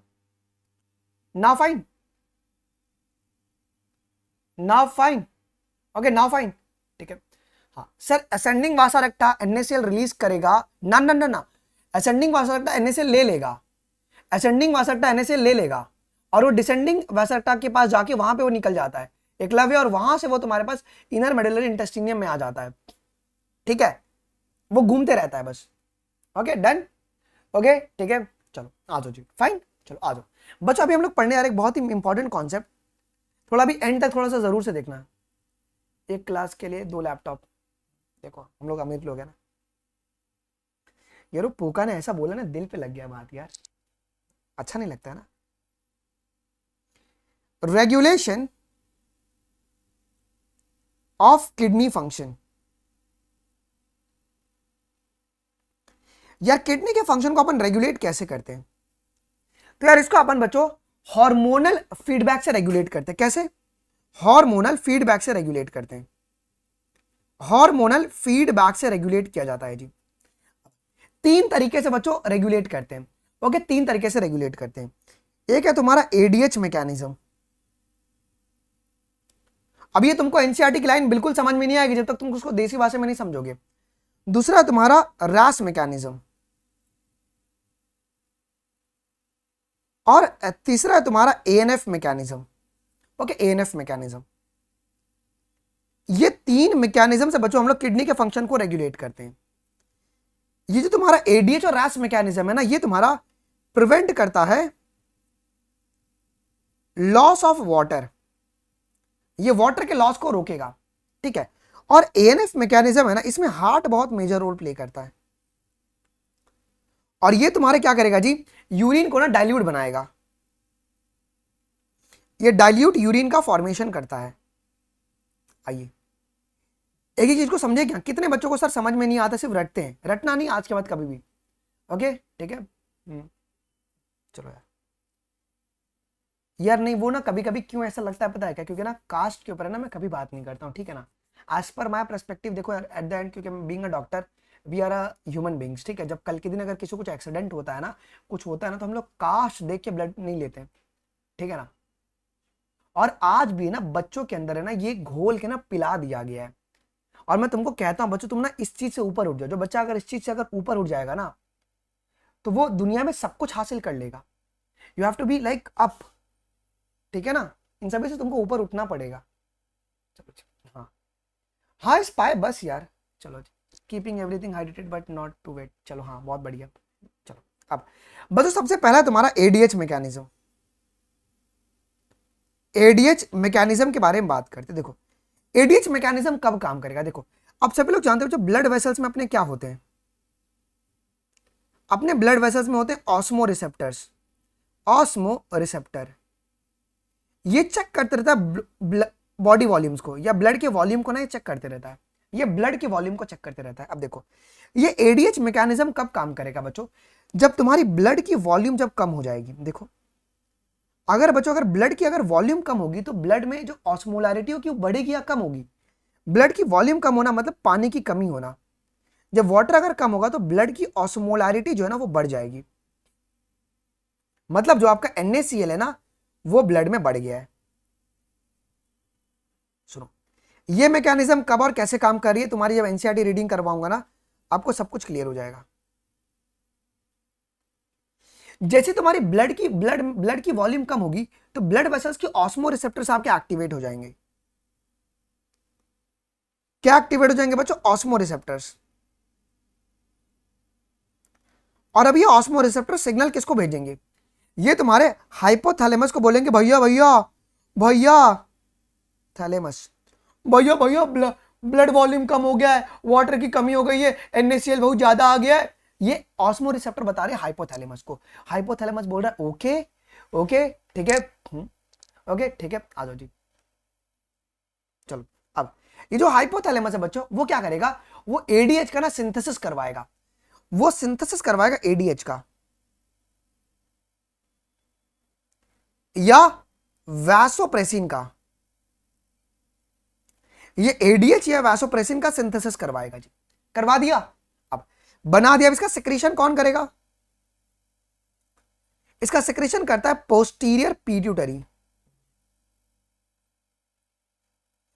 तुम्हारी एनसीईआरटी में ना सब यही चीज लिखा हुआ जो मैं तुमको पढ़ा रहा हूं अभी। ओके पोस्टीरियर पिट्यूटरी जिसको अपन न्यूरो हाइपोफाइसिस कहते हैं जी। तो ये क्या रिलीज करेगा बच्चों, ये एडीएच रिलीज करेगा। अब ये एडीएच जाएगा कहां पर बच्चों, सो ये एडीएच तुम्हारा उतरेगा ब्लड में, ये आएगा ब्लड में, और ब्लड में एडीएच के दो काम होंगे, एडीएच के दो काम होंगे। सबसे पहले पास क्या होगा जी, ये वासो कंस्ट्रक्शन करवाएगा। ये क्या करवाएगा बच्चों, ये करवाएगा वासो कंस्ट्रक्शन। ये वासो कंस्ट्रक्टर की तरह काम करेगा, जिससे कि बीपी तुम्हारा बढ़ जाएगा क्या जी, बीपी तुम्हारा इंक्रीज हो जाएगा जी, बीपी आपका इंक्रीज हो जाएगा, ठीक है। और दूसरा क्या करेगा जी, जो एडीएच है वो डीसीटी एंड कलेक्टिंग डक्ट, याद है मैंने कल बताया था, ये उसके ऊपर एक्ट करेंगे और वाटर का रीएब्जॉर्प्शन करवाएंगे, जिससे क्या होगा, वापस से जो तुम्हारे पास है ब्लड वॉल्यूम वो बढ़ जाएगा जी। यार ये समझ में आ गया सभी को? यार दिल पर हाथ रख के बोलो, क्या ये सभी को कॉन्सेप्ट क्लियर हो गया? ये तुम्हारा एडीएच मैकेनिज्म ऐसे काम करता है, एडीएच मैकेनिज्म ऐसे काम करता है। क्या, जैसे ब्लड की वॉल्यूम कम हुई, ब्लड की ऑस्मोलैरिटी बढ़ गई, वाटर की लेवल की कमी हो गई, NaCl बहुत बढ़ गया, तो हमारे ब्लड वेसल्स के ऑस्मो रिसेप्टर बच्चों एक्टिवेट हो जाएंगे और वो हाइपोथैलेमस को सिग्नल भेजेंगे, क्या कि अरे भैया भैया ब्लड वॉल्यूम की कमी हो गई है। तो हाइपोथैलेमस क्या करेगा, एडीएच बनाएगा, वासोप्रेसिन बनाएगा। अब वो वासोप्रेसिन का सिक्रीशन कौन करेगा, पोस्टीरियर पिट्यूटरी करेगा। कहां पे, ब्लड में करेगा। ब्लड में दो काम करेगा, सबसे पहले तुम्हारा वासो कंस्ट्रक्शन करवाएगा, कंस्ट्रक्शन करवाएगा, जिससे बीपी को बढ़ा दिया जाएगा। और दूसरा क्या करवाएगा बच्चों, ये डीसीटी और सीडी पे काम करेगा और वहां पे वाटर का रीएब्जॉर्प्शन करवाता है जी। क्या ये मैकेनिज्म क्लियर हो गया सभी को? क्या ये मैकेनिज्म क्लियर हो गया? हाँ, जीएफआर वाला यहां पे नहीं आएगा, वो रैश मैकेनिज्म अलग है, ठीक है। अब सुनो, सेकंड तुम्हारा कौन सा मैकेनिज्म बच्चों, सेकंड तुम्हारा रैश मैकेनिज्म। रैश मैकेनिज्म का फुल फॉर्म होता है रेनिन एंजियोटेंसिन एल्डोस्टेरॉन सिस्टम। क्या, रेनिन एंजियोटेंसिन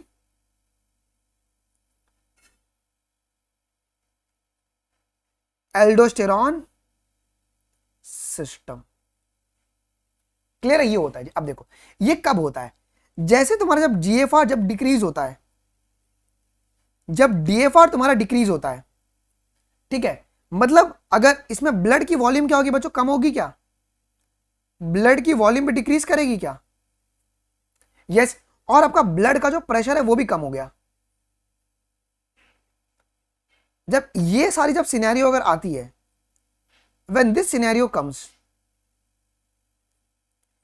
इस समय क्या होगा बच्चों, इस समय क्या होगा, जैसे जीएफआर कम हो गया, ये एक्टिवेट करेंगे पता है किसको, ये एक्टिवेट करेंगे जेजी सेल्स को। और जेजी सेल्स क्या रिलीज करेगा बच्चों, ये रिलीज करेगा रेनिन, रेनिन। तो ये रेनिन जाएंगे कहां पर बच्चों, तो ये रेनिन तुम्हारे सिक्रीट होते हैं ब्लड में, ये रेनिन तुम्हारा ब्लड में सिक्रीट हो रहा है, ये रेनिन तुम्हारा ब्लड में आया। अब ब्लड में ना इनएक्टिव फॉर्म में ना तुम्हारे एंजियोटेंसिन घूमते रहते हैं। क्या होता है बच्चों, ध्यान देना, तो ब्लड में तुम्हारे पास इनएक्टिव फॉर्म में एंजियोटेंसिन घूमते हैं, ये इनएक्टिव है। एक्चुअली में रेनिन ने क्या किया ना, इसको एक्टिवेट किया, रेनिन ने ना एक्टिवेट किया किसको, एंजियोटेंसिन को ना रेनिन ने एक्टिवेट कर दिया, ठीक है। अब एंजियोटेंसिन क्या करेगा, सॉरी एंजियोटेंसिनोजेन, एंजियोटेंसिनोजेन होगा वो, सिनोजेन, ये ब्लड में इनएक्टिव फॉर्म में घूमते रहते हैं। ये ना लीवर में तुम्हारा बनता है एंजियोटेंसिनोजेन। अब ये एंजियोटेंसिनोजेन को एक्टिवेट किसने किया, रेनिन ने किया। अब क्या होगा ना, ये एंजियोटेंसिन क्या करेगा, ये तुम्हारे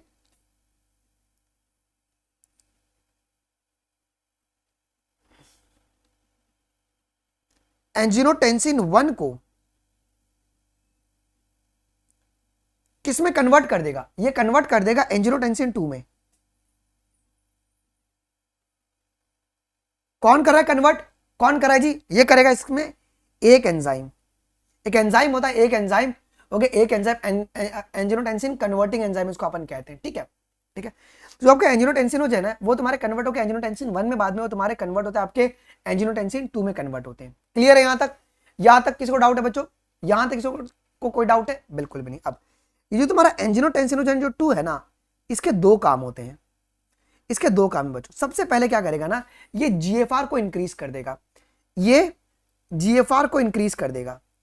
जीएफआर को इंक्रीज करना मतलब क्या, ये बीपी को बढ़ा देगा, क्या ये बीपी को बढ़ा देगा। और बीपी को बढ़ाना मतलब क्या करना पड़ेगा, इसके लिए कहते हैं कि ये तुम्हारे पास पावरफुल वासो कंस्ट्रक्टर होता है, कौन, एंजियोटेंसिन 2। ये पावरफुल वासो कॉन्स्ट्रक्टर है, वासो कॉन्स्ट्रक्टर होता है बच्चों। क्लियर है? अब ये एंजियोटेंसिन 2 जो है ना, एट द सेम टाइम पे एड्रिनल ग्लैंड पर भी काम करेगा, एड्रिनल ग्लैंड पर भी काम करेगा।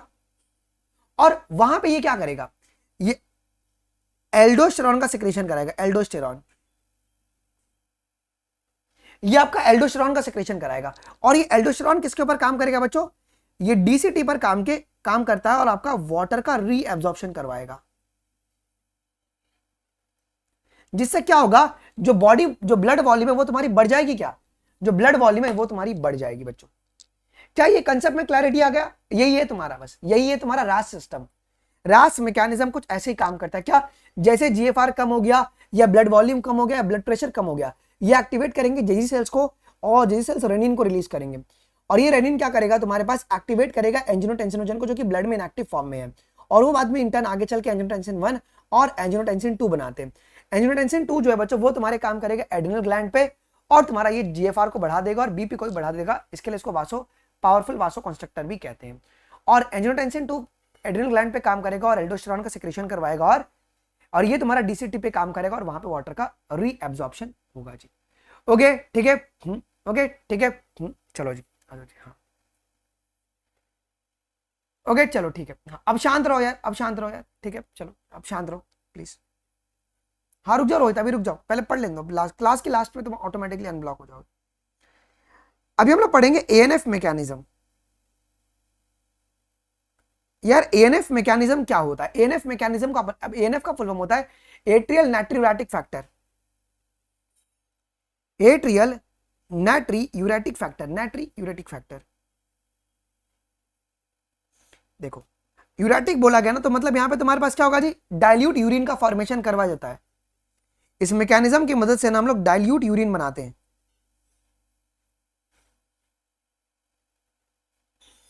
क्लियर है? Dilute urine. अच्छा ये कब होता है? जब समझो तुम्हारा बीपी बहुत बढ़ गया है, या जीएफआर बहुत बढ़ गया है, ठीक है, या तुम्हारा ब्लड वॉल्यूम बहुत बढ़ गया है। उस दौरान पता है क्या होता है, उस दौरान तुम्हारे पास हार्ट का जो है ना, हार्ट सिक्रीट करता है, heart atrial natriuretic factor release करता है। और ये जो एएनएफ है ना, ये तुम्हारा वासोडाइलेटर है, तो ये बीपी को कम कर देगा बच्चों, ये बीपी को कम कर देगा। और ये क्या करेगा ना, it will stop the secretion of, ये किसके सिक्रीशन को बंद कर देगा, तो ये रेनिन और एडीएच के सिक्रीशन को बंद कर देगा, जिससे कि वाटर के जो रीएब्जॉर्प्शन है ना, वो नहीं करवाया जाए, उसको निकाल दिया जाए। ओके, एक बार क्वालिटी बढ़ा दो अर्चना, क्वालिटी बढ़ा लो। ओके, यहां तक सभी को क्लियर है बच्चों? ये सभी को क्लियर है क्या? बताओ एक बारी, सभी को क्लियर है क्या? ओके, अभी एनसीईआरटी की रीडिंग कर लेते हैं। तुम्हारे सारी एनसीईआरटी की लाइन जो है ना, वो क्लियर हो चुकी है जी।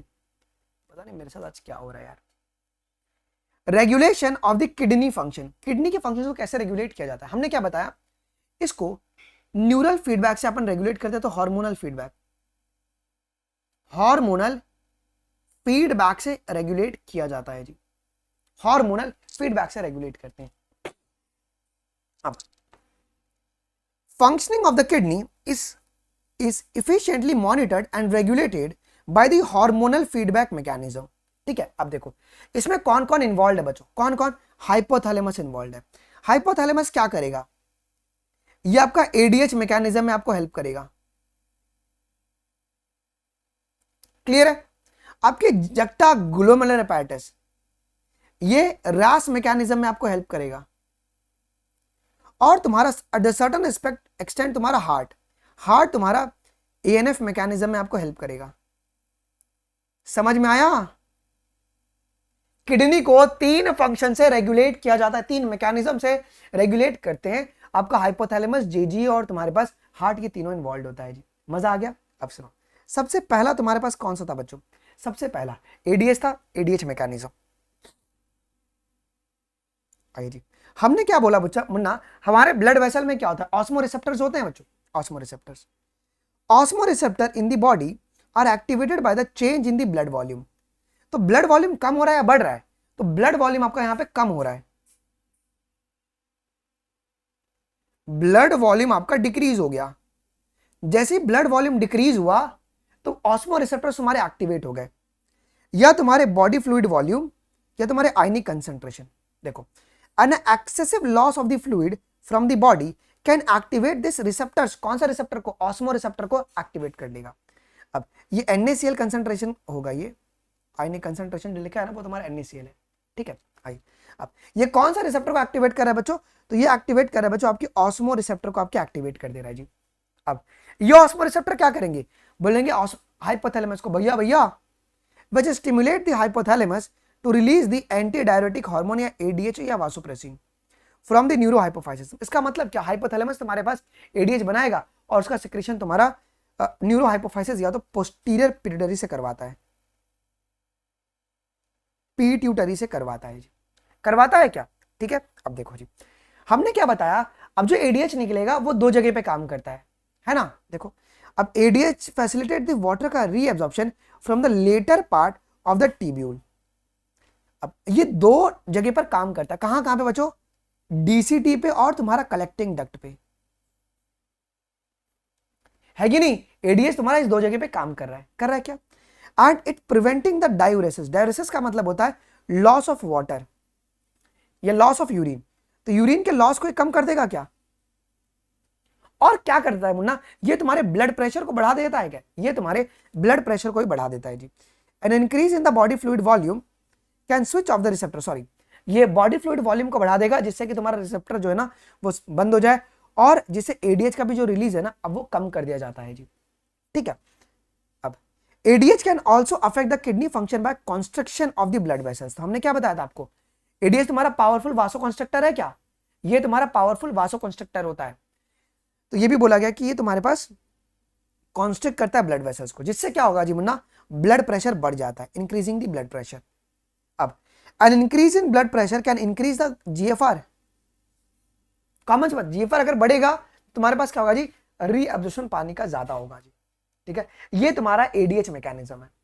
कितने लोगों को समझ में आ गया? मैं फिर से बता देता हूं। जैसे बॉडी में ब्लड फ्लूइड वॉल्यूम या बॉडी फ्लूइड वॉल्यूम में कमी होगी तो हमारी ब्लड वेसल के रिसेप्टर एक्टिवेट हो जाएंगे, हाइपोथैलेमस को बोलेंगे कि भैया कुछ करो, तो वो ADH का सिक्रेशन करवाएगा न्यूरोहाइपोफाइसिस के द्वारा। अब ये ADH तुम्हारे दो जगह पे काम करेंगे। सबसे पहले तुम्हारे ब्लड वेसल पे काम करेंगे और ब्लड वेसल को कॉन्ट्रैक्ट करवा देंगे, कंस्ट्रक्ट करवा देंगे, जिससे कि BP बढ़ जाएगा और GFR भी बढ़ जाएगा जी। दूसरा काम क्या करेगा जी? ये तुम्हारे लेटर पार्ट पे चले जाएगा जी, और वहां पे ये ADH और DCT और कलेक्टिंग डक्ट जो है ना के ऊपर काम करेगा और वहां से वाटर का रीअब्जॉर्प्शन करवा देगा। डन है? आ जाओ। अब सेकंड मैकेनिज्म क्या था बच्चों? सेकंड था रास मैकेनिज्म। उसके लिए कहते हैं कि जब तुम डायरेक्टली NCERT पढ़ोगे ना तो तुमको कुछ भी समझ में नहीं आएगा। अब the JGA place a very complex regulatory role. जैसे तुम्हारा GFR गिरता है या ग्लोमेरुलर ब्लड प्रेशर अगर गिरता है या तुम्हारा GFR जैसे तुम्हारा गिरेगा, it can activate the JG cells. और JG सेल्स कैसे बनते हैं? तो एफरेंट आर्टेरियोल के कुछ सेल्स मॉडिफाई होकर बनाते हैं अपने JG cells to release what? Renin, single N वाला, which convert what? Angiotensinogen in the blood to angiotensin 1, और ये फर्दर आपके एंजियोटेंसिन 2 में कन्वर्ट हो जाएंगे। अब ये तुम्हारा इनएक्टिव फॉर्म में है क्या ब्लड में? ये इनएक्टिव फॉर्म में है जी। अब ये जो आपका एंजियोटेंसिन 2 है तुम्हारा पावरफुल क्या? वासो कंस्ट्रक्टर है। मैंने बताया आपको पीछे, इस बीइंग अ पावरफुल वासो कंस्ट्रक्टर, तो ये BP को बढ़ा देगा। अगर जैसे तुम्हारा BP बढ़ेगा तो तुम्हारा GFR भी बढ़ गया जी। ठीक है, thereby increasing the GFR। At the same time में जो आपका एंजियोटेंसिन 2 है वो आपके एक्टिवेट करेंगे एड्रिनल कॉर्टेक्स को। मैंने बताया ना ये एड्रिनल ग्लैंड पर काम करते हैं, और क्या रिलीज करवाएंगे? और क्या रिलीज करवाते हैं जी? And release the aldosterone. कहां से? कहां से? DCT से। DCT से aldosterone causes a reabsorption of sodium and water. ध्यान रखना है वरना ADH वाटर का ही रीअब्जॉर्प्शन कर रहा था, लेकिन एल्डोस्टेरॉन जो है वो सोडियम और वाटर दोनों का रीअब्जॉर्प्शन कर रहा है from the distal part of the tubule. वो कौन सा पार्ट है बच्चों? वो है DCT।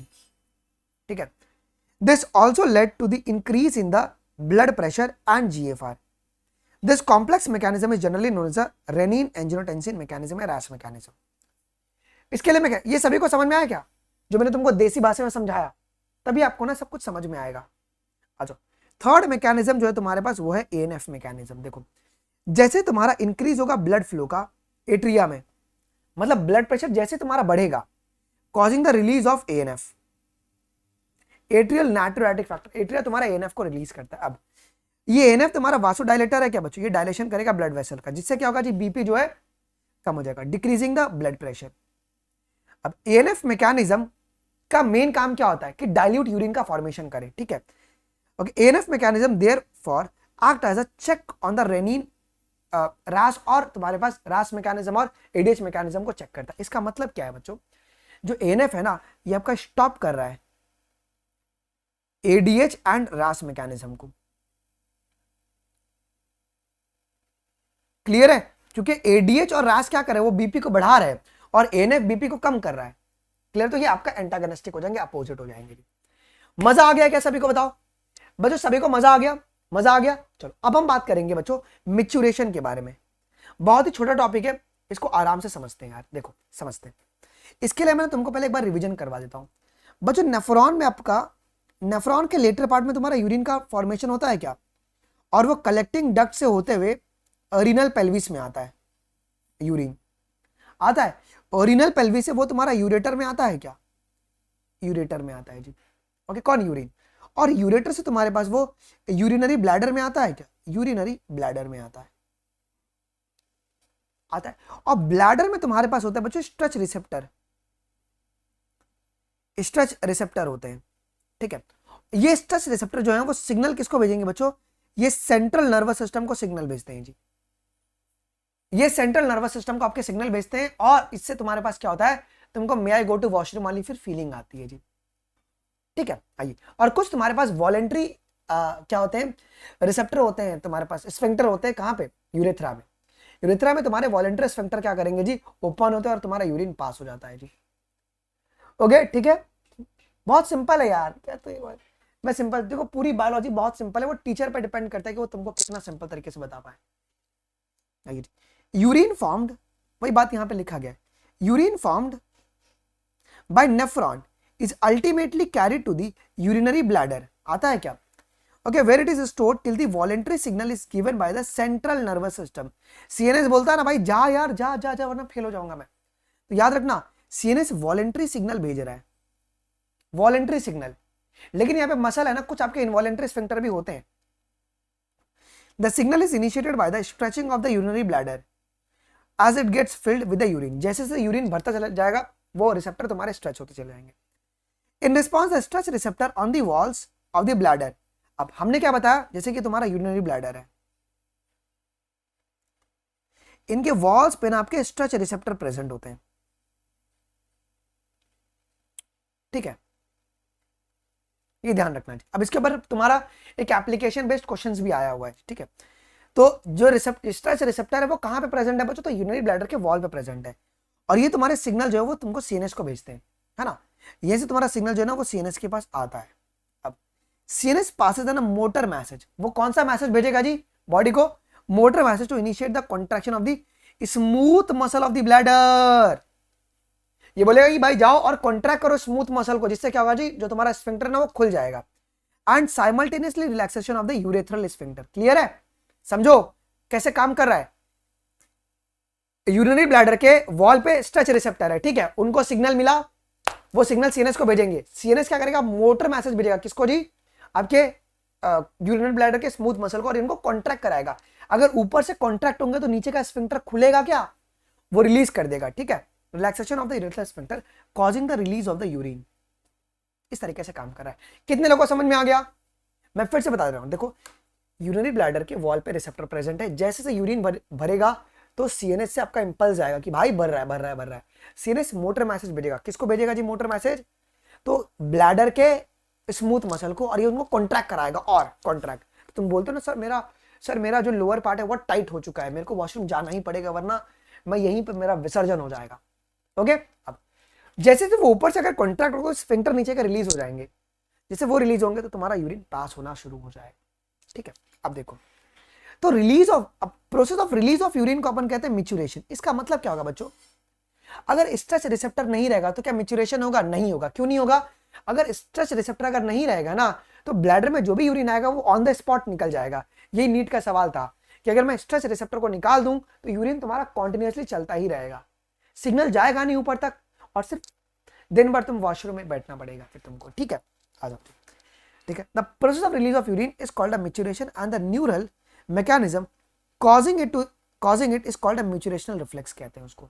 अब एडल्ट ह्यूमन एक्सक्रीट करता है ऑन एन एवरेज 1 से लेके 1.5 litre of urine per day. भाई इतना यूरिन निकालते हैं अपन, पता है तुमको। The urine formed is a light yellow coloured, अभी कुछ पिगमेंट की वजह से होता है, उसका नाम है यूरोब्लिन, यूरोक्रोम और यूरोबिलोनोजन, याद नहीं रहेगा तो भी चलेगा, बस कलर याद होना चाहिए, लाइट येलो कलर का होता है। ये वाटरी फ्लूइड है क्या, विच इज स्लाइटली एसिडिक, कितना है 6.0 इसकी एसिडिक है। अब ये कैरेक्टरिस्टिक ओडर शो करता है क्या, ज्यादा स्मेल इसका, कभी जो साफ अगर यूरिन होगा ना हेल्दी बॉडी का, वो ज्यादा आपका स्मेल नहीं करता है। अब ऑन एन एवरेज 25 से 30 ग्राम यूरिया जो है ना वो एक्सक्रीट होता है पर डे आपका इतना एक्सक्रीट होता है। Various condition can affect the characteristics of the urine, बहुत सारी कंडीशन जो है ना वो यूरिन का पूरा फिजियोलॉजी को ही बदल सकते हैं। अब analysis of urine help in the clinical diagnosis of many metabolic disorder as well as the mal functioning of the kidney. कि यूरिन की स्टडी से आप लोग बहुत सारी बीमारियों को पता कर सकते हो। यस सर, देखो for example presence of glucose, glycosuria, अगर यूरिन में से अगर ग्लूकोज पास होने लगे ना तो ग्लाइकोस्यूरिया हो गया, अगर कीटोन बॉडीज अगर पास हो तो कीटोन्यूरिया। और ये किसका इंडिकेटिव सिम्टम है बच्चों, डायबिटीज मिलाइटस का। मिलाइटस का मतलब होता है शुगर, मतलब जिनको डायबिटीज मिलाइटस होगा ना, जब वो पेशाब करेंगे ना तो उनके 10 मिनट के बाद वो पेशाब के अगल बगल है ना चींटियां घूमने लगेगी। ओके ठीक है, ओके ठीक है, आ जाओ जी। हाँ हाँ, एकलव्य वही तो, एक समय तक वो वॉलेंट्री है, हरदम के लिए वो वॉलेंट्री नहीं है। वो अगर ब्रेक हो गया ना तो तुम्हारा यूरिन फिर कंटिन्यूसली चलता ही रहेगा। ठीक है, कोई डाउट है किसको यहां पर?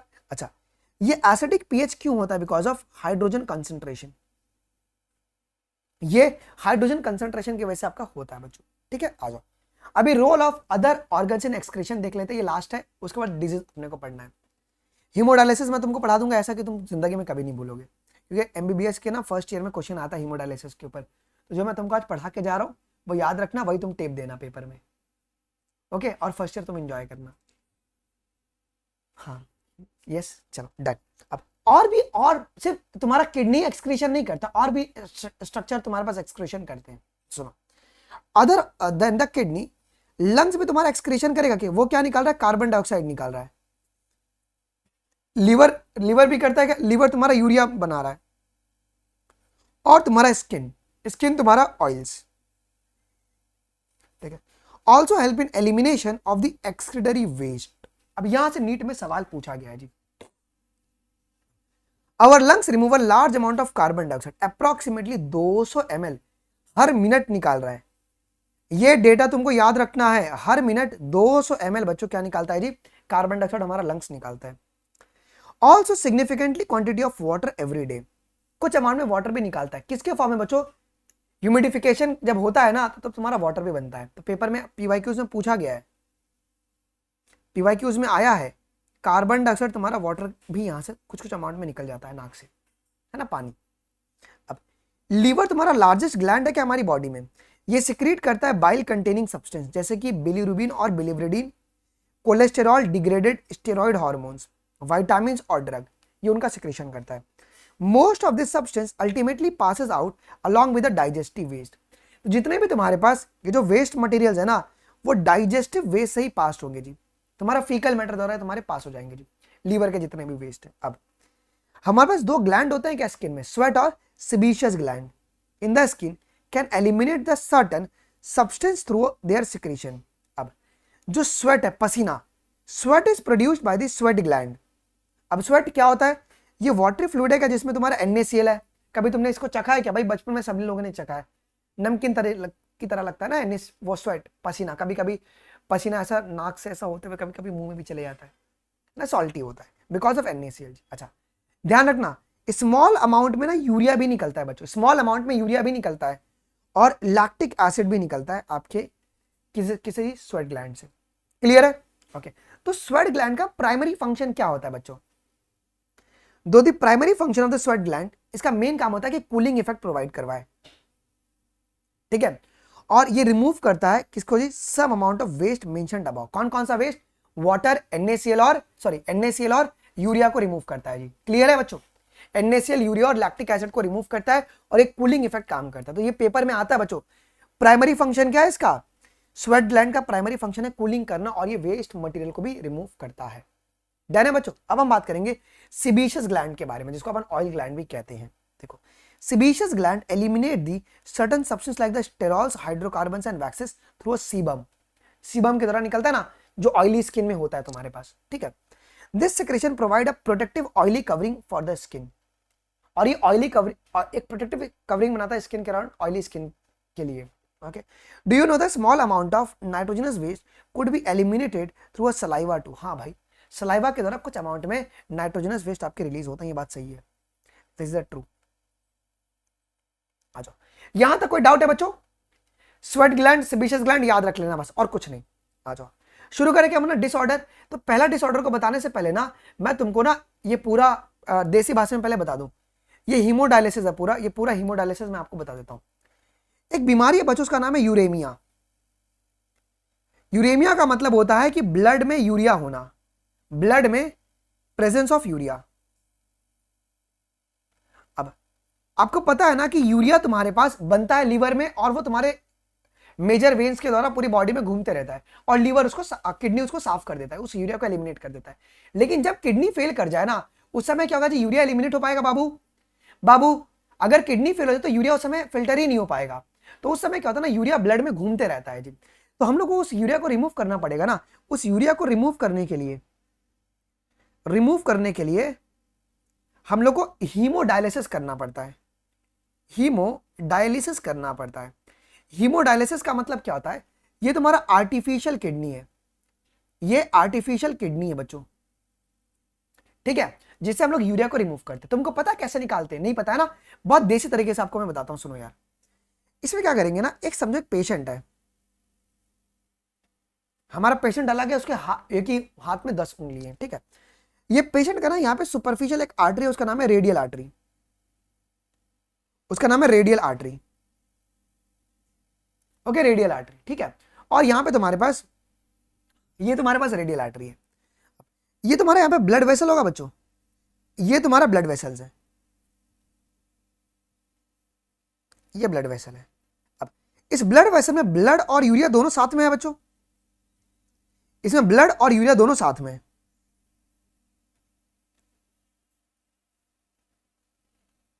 ये दोनों तुम्हारा साथ में। अब होता क्या है, पूरा प्रोसेस बड़े ध्यान से सुनेगा, बड़े ध्यान से मेरी पूरी बातों को सुनेगा जी। हम लोग पेशेंट के ना, हम लोग क्या करते हैं, रेडियल आर्टरी में से हम लोग ब्लड को ड्रेन कर लेते हैं बच्चों। रेडियल आर्टरी में से ना हम लोग ब्लड को निकाल लेते हैं, हम लोग ब्लड को निकाल के ना पहले चेंबर में डालते हैं, ठीक है। ध्यान से ना डायग्राम को तुम सुनना, वरना तुमको बिल्कुल भी समझ में नहीं आएगा। हमने क्या किया जी मुनाफ, देखो, जो ब्लड वेसल के अंदर ब्लड है, उसका जो टेम्परेचर होगा वो क्या होगा, बॉडी टेम्परेचर होगा। ये जो ब्लड होगा ये 37 डिग्री सेंटीग्रेड होगा, और हमारी बॉडी, हमारा जो आउटर एनवायरनमेंट है ना, वो 37 डिग्री पर, हमारा मशीन 37 डिग्री पे। अरे भाई रुक जाओ यार, बातें नहीं करो प्लीज। हमारी जो हीमोडायलिसिस की जो मशीन है ना, वो 37 डिग्री पे फिल्टरेशन नहीं करती है हमारी बॉडी के इतना। तो हम लोग जैसे ब्लड को निकालते हैं, इसका टेम्परेचर कितना है, 37 डिग्री है, एक चेंबर में लेकर आते हैं इस ब्लड को, और इसका जो ब्लड का टेम्परेचर है ना, वो 0 कर देते हैं, कूल कर देते हैं, 0 डिग्री कर देते हैं, ठीक है। फिर क्या करते हैं, उस ब्लड को हम लोग पास कराएंगे दूसरे चेंबर में, उस ब्लड को हम लोग दूसरे चेंबर में पास कराएंगे। उस ब्लड को क्यों कराएंगे जी, इसमें तुम्हारा एंटी कोगुलेंट प्रेजेंट है, हिपैरिन। बिकॉज जैसे ब्लड अगर बॉडी के बाहर है तो क्लॉट कर जाएगा ना, तो एंटी हिपैरिन इसमें रहता है और ब्लड को इसमें से के द्वारा पास करवा जाएगा। अभी भी इस ब्लड में यूरिया और ब्लड दोनों है, लेकिन अब ये बॉडी के बाहर क्लॉट नहीं होगा, ठीक है बच्चों, ये क्लॉट नहीं होगा। फिर तुम्हारे पास है ना एक चेंबर होता है, मैं पहले डायग्राम बना दूं बच्चों, जिससे कि मेरे लिए आसानी हो जाएगा। फिर इसके अंदर 2 आउटलेट होते हैं, इसके अंदर 2 आउटलेट होते हैं।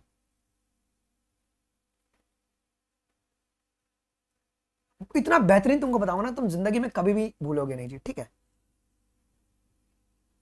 ये आउटलेट से ना तुम्हारे डायलेस जाते हैं। डायलेस का मतलब क्या होता है, डायलेस एक प्रकार के फ्लूइड स्ट्रक्चर है, ठीक है। इसमें ना ब्लड प्लाज्मा रहेगा except urea, blood plasma except urea,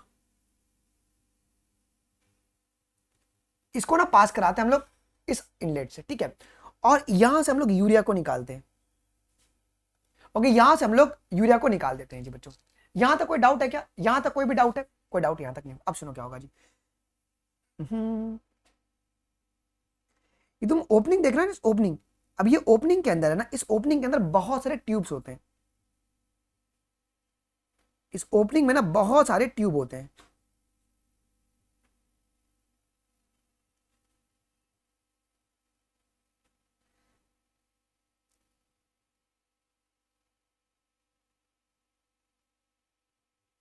ठीक है, यहां तक सभी को समझ में आ गया? यहां तक बातें तुमको सभी को पहले क्लियर है? पहले ये बताओ, इतनी बातें क्लियर है? अब सुनो क्या होता है जी। डायलेस में क्या जी ना, ये तुम्हारा ब्लड प्लाज्मा है, बट इसमें यूरिया नहीं होता है। ठीक है, वो तुम्हारा इसके अंदर है ना घूमते रहता है। ठीक है, अब बच्चों इस स्ट्रक्चर को हम लोग कहते हैं सेलोफन ट्यूब कहते हैं। इसे हम लोग क्या कहते हैं बच्चों? सेलोफन ट्यूब कहते हैं। अब ये सेलोफन ट्यूब कैसा है? ये तुम्हारा पोरस है, इसमें तुम्हारे पास ये सेमी परमिएबल है, ये सेमी परमिएबल होता है। ये तुम्हारा क्या है बच्चों? सेमी परमिएबल है। बड़े ध्यान से सुनिएगा जी, ये तुम्हारा सेमी परमिएबल है। अब सुनो जी, अब हमारा ये ब्लड इसके द्वारा मूव करेगा, अभी इसके द्वारा मूव करेगा। अब होता क्या है पता है क्या? होता क्या है, यहां पे एक बैरियर की तरह रहता है ऐसे। तो ब्लड जब इसके द्वारा मूव कर रहा है, तो इस ब्लड में से जितने भी यूरिया है ना, वो तुम्हारे रिमूव हो जाते हैं। यूरिया सारे के सारे रिमूव हो जाएंगे। जब तक वो इस ट्यूब में पहुंचेगा तो ब्लड तुम्हारे पास क्या होगा जी? फ्रेश हो जाएगा। ब्लड तुम्हारा फ्रेश हो चुका है अभी। क्लियर है? अब यहां पर जो ये बीच चेंबर में, जो बीच चेंबर में पूरा तुम्हारे पास अभी क्या है जी? यूरिया आ गया है। उस यूरिया को अपन ने इस आउटलेट से निकाल दिया, इस आउटलेट से निकाल दिया। समझो, यहां से तुम्हारा ब्लड कंटेनिंग यूरिया आया, सेलोफन ट्यूब द्वारा जब वो मूव किया तो पूरा सब्सटेंस जहां से क्या हुआ जी, तुम्हारे सारे यूरिया आके निकल के डायलिसिस में मिल चुके हैं। ठीक है, और फिर बाद में लास्ट सेलोफन ट्यूब से तुम्हारे पास फ्रेश ब्लड है ना। अब मैं यहां पे ना इसको रफ कर देता हूं थोड़ा। अब यहां पे क्या होता है ना, अब ये फ्रेश ब्लड है बच्चों, ये तुम्हारा फ्रेश ब्लड है। अब ये फ्रेश ब्लड है। अब इस फ्रेश ब्लड को क्या करेंगे, बॉडी में डालने से पहले, बॉडी में डालने से पहले सबसे पहले इसको क्या करेंगे बच्चों? एंटी हिपैरिन के द्वारा गुजारेंगे। एक ट्यूब है, एक ट्यूब है, उसका नाम है एंटी हिपैरिन। इसमें आया जी एंटी हिपैरिन आया। इससे क्या होगा जी, जो ब्लड तुम्हारे पास कोगुलेट, एंटी कोगुलेशन की प्रॉपर्टी हटानी पड़ेगी। फिर बाद में क्या करेंगे, उस ब्लड को हम लोग बॉडी टेम्परेचर पे लेके जाएंगे, बॉडी टेम्परेचर पे लेके जाएंगे, 37 डिग्री पे लेके जाएंगे। ओके, और उसके बाद क्या होगा जी, उसके बाद रेडियल वेन के द्वारा बॉडी में पंप कर देंगे जी, रेडियल वेन के द्वारा बॉडी में पंप कर देंगे जी। क्या यहां तक किसी को डाउट है? Okay, yes. क्या यहां तक किसी को डाउट है? क्या यहां तक किसी को भी डाउट है? जल्दी बताओ। ओके, यस, बताओ। रोज का हो गया इनका। यहां तक किसी को डाउट है क्या? जल्दी बताओ। बिल्कुल भी नहीं। मैं फिर से स्टोरी समझा दूं क्या हो रहा है। देखो, समझो कि ना मेरा किडनी फेल हो गया, ठीक है, अब मेरे ब्लड में यूरिया घूम रहा है। तो डॉक्टर क्या करेगा ना, मेरी रेडियल आर्टरी से ब्लड निकाल देगा। ब्लड निकालेगा, सबसे पहले वो क्या करेगा, उसको 0 डिग्री पे लेकर जाएगा। वो मशीन में ऑटोमेटिकली सब चलता रहता है। और उसके बाद में उसके अंदर एंटी कोगुलेंट हिपैरिन को डलवा देते हैं, जिससे कि ब्लड क्लॉट ना करे। फिर इसको सेलोफन ट्यूब में भेजा जाएगा जी, जहां पे क्या होता है जी बच्चों, पोरस चीजें, जहां से यूरिया मेरा निकाल दिया जाएगा। और डायलेस रहते हैं उसमें। डायलेस में क्या होता है जी ना, ब्लड रहता है, ब्लड प्लाज्मा रहता है एक्सेप्ट यूरिया। और जो भी यूरिया तुम्हारे पास है उसको बाद में उस मशीन से बाहर निकाल देंगे।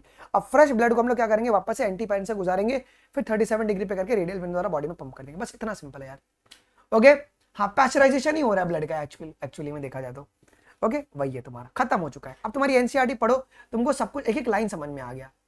तुमको यकीन नहीं होगा, तुमको एक लाइन समझ में आ जाएगा। सुनो, अब माल functioning of kidney can lead to the accumulation of urea in the blood. देखो, अगर ब्लड में अगर यूरिया एक्यूमुलेट हो जाएगा, इस कंडीशन को अपन यूरेमिया कहते हैं, जो कि बहुत ही हार्मफुल है और it may lead to the kidney failure. अरे किडनी फेलियर के पेशेंट में ही होता है। अब in such a patient urea can be remove by the process of the hemodialysis. अब during the process of hemodialysis the blood is drain from the convenient artery. Convenient artery कौन सा बच्चों अपने पास? रेडियल आर्टरी कन्वीनियंट है। मैंने बताया ना, radial artery से अपने ब्लड को निकाल दिया। ब्लड को निकाला बच्चों, it is pump to the dialysing unit, जिसको हम लोग आर्टिफिशियल किडनी भी कहते हैं जी। ओके, डायलिसिंग यूनिट में इसको ब्लड को डाल दिया जी। Blood is drain from the convenient artery is pumped into the dialysing unit after adding an anticoagulant like heparin. अपन हिपैरिन डाल दिया बच्चा, बताया मैंने तुमको, हिपैरिन डाला। अब द यूनिट कंटेन्स, जो मशीन है उसके अंदर क्या होता है ना, बहुत सारे कॉइल्ड स्ट्रक्चर है क्या जी। Unit contain a coiled cellophane tube surrounded by the fluid dialysing fluid, जिसको अपन कहते हैं जी। ठीक है, उसके इर्द गिर्द क्या था ये सब, ये सब तुम्हारे डायलिसिंग फ्लूइड है क्या? ये सब तुम्हारे डायलिसिंग फ्लूइड है इस ट्यूब के अराउंड। अब सुनो क्या होगा जी, अब ये फ्लूइड में क्या है जी मुन्ना, सेम कॉम्पोजिशन है ब्लड का, एक्सेप्ट प्लाज्मा नहीं है, एक्सेप्ट इसमें क्या नहीं है बच्चों, यूरिया नहीं है जी। Having the same composition as that of the blood plasma except the nitrogenous waste, मतलब यूरिया नहीं है जी। अब द पोरस सेलोफेन मेम्ब्रेन जो कि सेमी परमेबल है क्या ट्यूब का, it allow the passage of molecule based on the concentration gradient. इसका मतलब जो यूरिया रहेगा वो तुम्हारा डायलिसिंग फ्लूइड में मिल जाएगा, और जो फ्रेश ब्लड है वो तुम्हारा बाहर नहीं आ पाएगा। क्लियर है? As a nitrogenous waste are absent in the dialysing fluid. अब इसका मतलब क्या है, डायलिसिंग फ्लूइड में नाइट्रोजनस वेस्ट है नहीं है बच्चों। हमने क्या बोला, ये कंसंट्रेशन ग्रेडियंट पे काम करता है सेलोफेन ट्यूब। इसका मतलब क्या, ब्लड में यूरिया बहुत ज्यादा है तो वो अब हाई कंसंट्रेशन से लो कंसंट्रेशन की ओर मूव करेगा करेगा तो वो ब्लड से तुम्हारे पास डायलिसिंग फ्लूइड में मिल जाएगा जी। यस, हाँ जी, okay. This substance freely move out thereby clearing the blood. The cleared blood is pumped back to the body through a vein. कौन सा वेन? रेडियल वेन के द्वारा इसको बॉडी में फिर से हम लोग पंप करवा देते हैं जी। Okay, radial vein, radial vein. Story समझ में आएगा? पोरस का मतलब है semi permeable, semi permeable. Clear है? और यहां पे जो नाइट्रोजनस वेस्ट है वो तुम्हारा है यूरिया। ओके, ठीक है। हाँ, उसके लिए कम पानी उसके लिए बोलते हैं, क्योंकि जितना ज्यादा पानी पिएंगे उतना ज्यादा वो यूरिया बना देगा, है ना संकेत? ओके, चलो अब देखो जी, बाय एडिंग द एंटीपैरेंट। ठीक है, अब बॉडी में डालने के पहले एंटीपैरेंट डाल देंगे जी, और 37 पे डाल देंगे उसको, 37 डिग्री पे ट्रीट कर देंगे। This method is boon for thousands of uremic patient all over the world. अभी बहुत सारे लाखों लोग हैं ना इसी मशीन पे चल रहे हैं। Kidney transplantation is the ultimate method for the correction of the acute renal failure. Okay, acute renal failure के लिए अल्टीमेट मेथड क्या है बच्चों? Kidney failure, sorry kidney transplantation है। जो लॉन्ग टर्म से बहुत सफर करे किडनी फेलियर से, थक गए डायलिसिस करवा के, उनका किडनी ट्रांसप्लांटेशन करवा दो। बट एक बात तुमको ध्यान रखना है, क्या? हाँ भाई, आर्टरी, तुम कोई भी आर्टरी ले लो, कोई भी आर्टरी ले लो, ठीक है। अब a functioning kidney is used in the transplantation from a donor, preferably close relative का ही किडनी लेते हैं, to minimize its chances of rejection by the immune system to the host. ठीक है ना? सीएमआई है क्या बच्चों? सीएमआई इसको रिजेक्ट कर सकता है, तो सीएमआई रिजेक्ट ना करे उसके लिए क्लोज रिलेटिव से ही लिया जाता है जी। Modern clinical procedures have increase the success rate at such a complicated technique. अभी तो भाई हर घर में लोग 25-20 लाख रुपए में करवा दे रहे हैं। ठीक है, अब रिनल कैलिकुलाई क्या होता है? देखो बहुत सारे लोग यहाँ पे पीएचडी कराते हैं, मैं पीएचडी नहीं कराऊंगा, जितना एनसीईआरटी में उतना पढ़ लो। किडनी स्टोन्स को अपन कहते हैं रिनल कैलिकुलाई। ठीक है, स्टोन्स या insoluble masses of crystallise salt. कौन कौन है क्रिस्टलाइज सॉल्ट? ऑक्सलेट, ओके, जो कि तुम्हारे किडनी के अंदर बन जाते हैं। ठीक है, वो रिनल कैलिकुलाई कहलाते हैं। ग्लोमेरुलोनेफ्राइटिस क्या होता है? जब तुम्हारे पास ग्लोमेरुलाई का इन्फ्लेमेशन हो जाए। इसका मतलब अगर जब इसका इन्फ्लेमेशन होगा तो ब्लड प्रॉपर्ली फिल्टर नहीं हो पाएगा और तुम्हारे पेशाब में जलन भी बहुत, मतलब इस केस में ना पेशेंट को ना पेशाब में जलन बहुत होता है, क्योंकि ब्लड प्रॉपर फिल्टर नहीं हो पा रहा है और यूरिन बहुत कंसंट्रेटेड बनता है ना? बहुत सारे केसेस में आर्टरी से ही नहीं, डायरेक्ट ब्लड पंप नहीं, नहीं पागल है क्या यार, प्रॉब्लम हो जाएगा ना। आर्टरी से डायरेक्ट तो कैसे करेगा? निकालेंगे, वेन के द्वारा पंप करते हैं। ठीक है, ओके। कैसे स्टोन बनता है? वो ड्यू टू द जब बहुत सारे इनसॉल्युबल स्ट्रक्चर्स है ना जो फिल्टर नहीं होते हैं, सिक्रेट नहीं होते हैं, वो जमा हो जाएंगे। और वो जमा होंगे कहां पे जी? डीसीटी के और पीसीटी के अगल बगल। डीसीटी और पीसीटी, बिकॉज आपका ऑब्जर्वेशन कहां पे होता है? डीसीटी और पीसीटी के अगल बगल ही होता है क्या? ये वहीं पे जमा हो जाते हैं और जमा होकर तुम्हारे स्टोन बना देते हैं। ठीक है, ठीक है, चलो मजा आ गया। तुम्हारा चैप्टर यहां पे हो गया खत्म, चैप्टर हो गया खत्म बच्चों। और आज शाम को तुम्हारी 6 बजे इसी चैनल पे क्या होने वाली है? एनसीईआरटी लाइन बाय लाइन में रीडिंग करवा दूंगा। 1.5 घंटा लगा ना, 10:30 बजे अपने क्लास शुरू के 12 बजे रहे। ओके, चलो जी, खत्म, टाटा बाय बाय हो गया जी। ओके, ठीक है, हाँ जी। उनको इम्यूनोसप्रेसिव जिंदगी भर लेना पड़ेगा जिनका भी किडनी ट्रांसप्लांटेशन हुआ है। ठीक है बच्चों, कल अपन शुरू करेंगे लोकोमोशन एंड मूवमेंट। ओके, कल लोकोमोशन एंड मूवमेंट कल अपन शुरू करते हैं। फाइन, कल लोकोमोशन एंड मूवमेंट कल अपन सुबह शुरू करेंगे।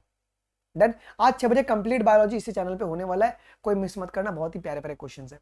फाइन, अभी रिकॉर्डिंग अवेलेबल है, फीडबैक डाल देना और एक बारी तुम जाके काउंटर करंट मैकेनिज्म को रिवाइज कर लो, वो बहुत इंपॉर्टेंट है बच्चों। ठीक है, ओके, और कोई दिक्कत तो नहीं है ना? आपको दिक्कत नहीं है ना? चलो यार, बहुत बढ़िया, मिलते हैं फिर अपन अगली क्लास में। अच्छा एक बात और सुन लो यार, एक बात और, एन्युटी बाय नहीं की हो अभी तक, कब करोगे? जल्दी से बाय कर लो, आज कर लो यार, फटाफट बाय कर लो। 499 अभी भी ऑफर है, शायद आज रीस्ट्रक्चर हो सकता है प्राइस रात तक में। ठीक है, और इस नंबर पे तुम मुझे भेज दोगे इसका स्क्रीनशॉट। ओके, चलो हाँ। शाम को इस चैनल पे होगा जी, टेलीग्राम अनमोल शर्मा लाइव तुम ज्वाइन कर लो, वहीं पे मैं तुमको पीडीएफ प्रोवाइड करवा दूँ। ओके, चलो बाय गाइस, मिलते हैं आपको अगली क्लास में।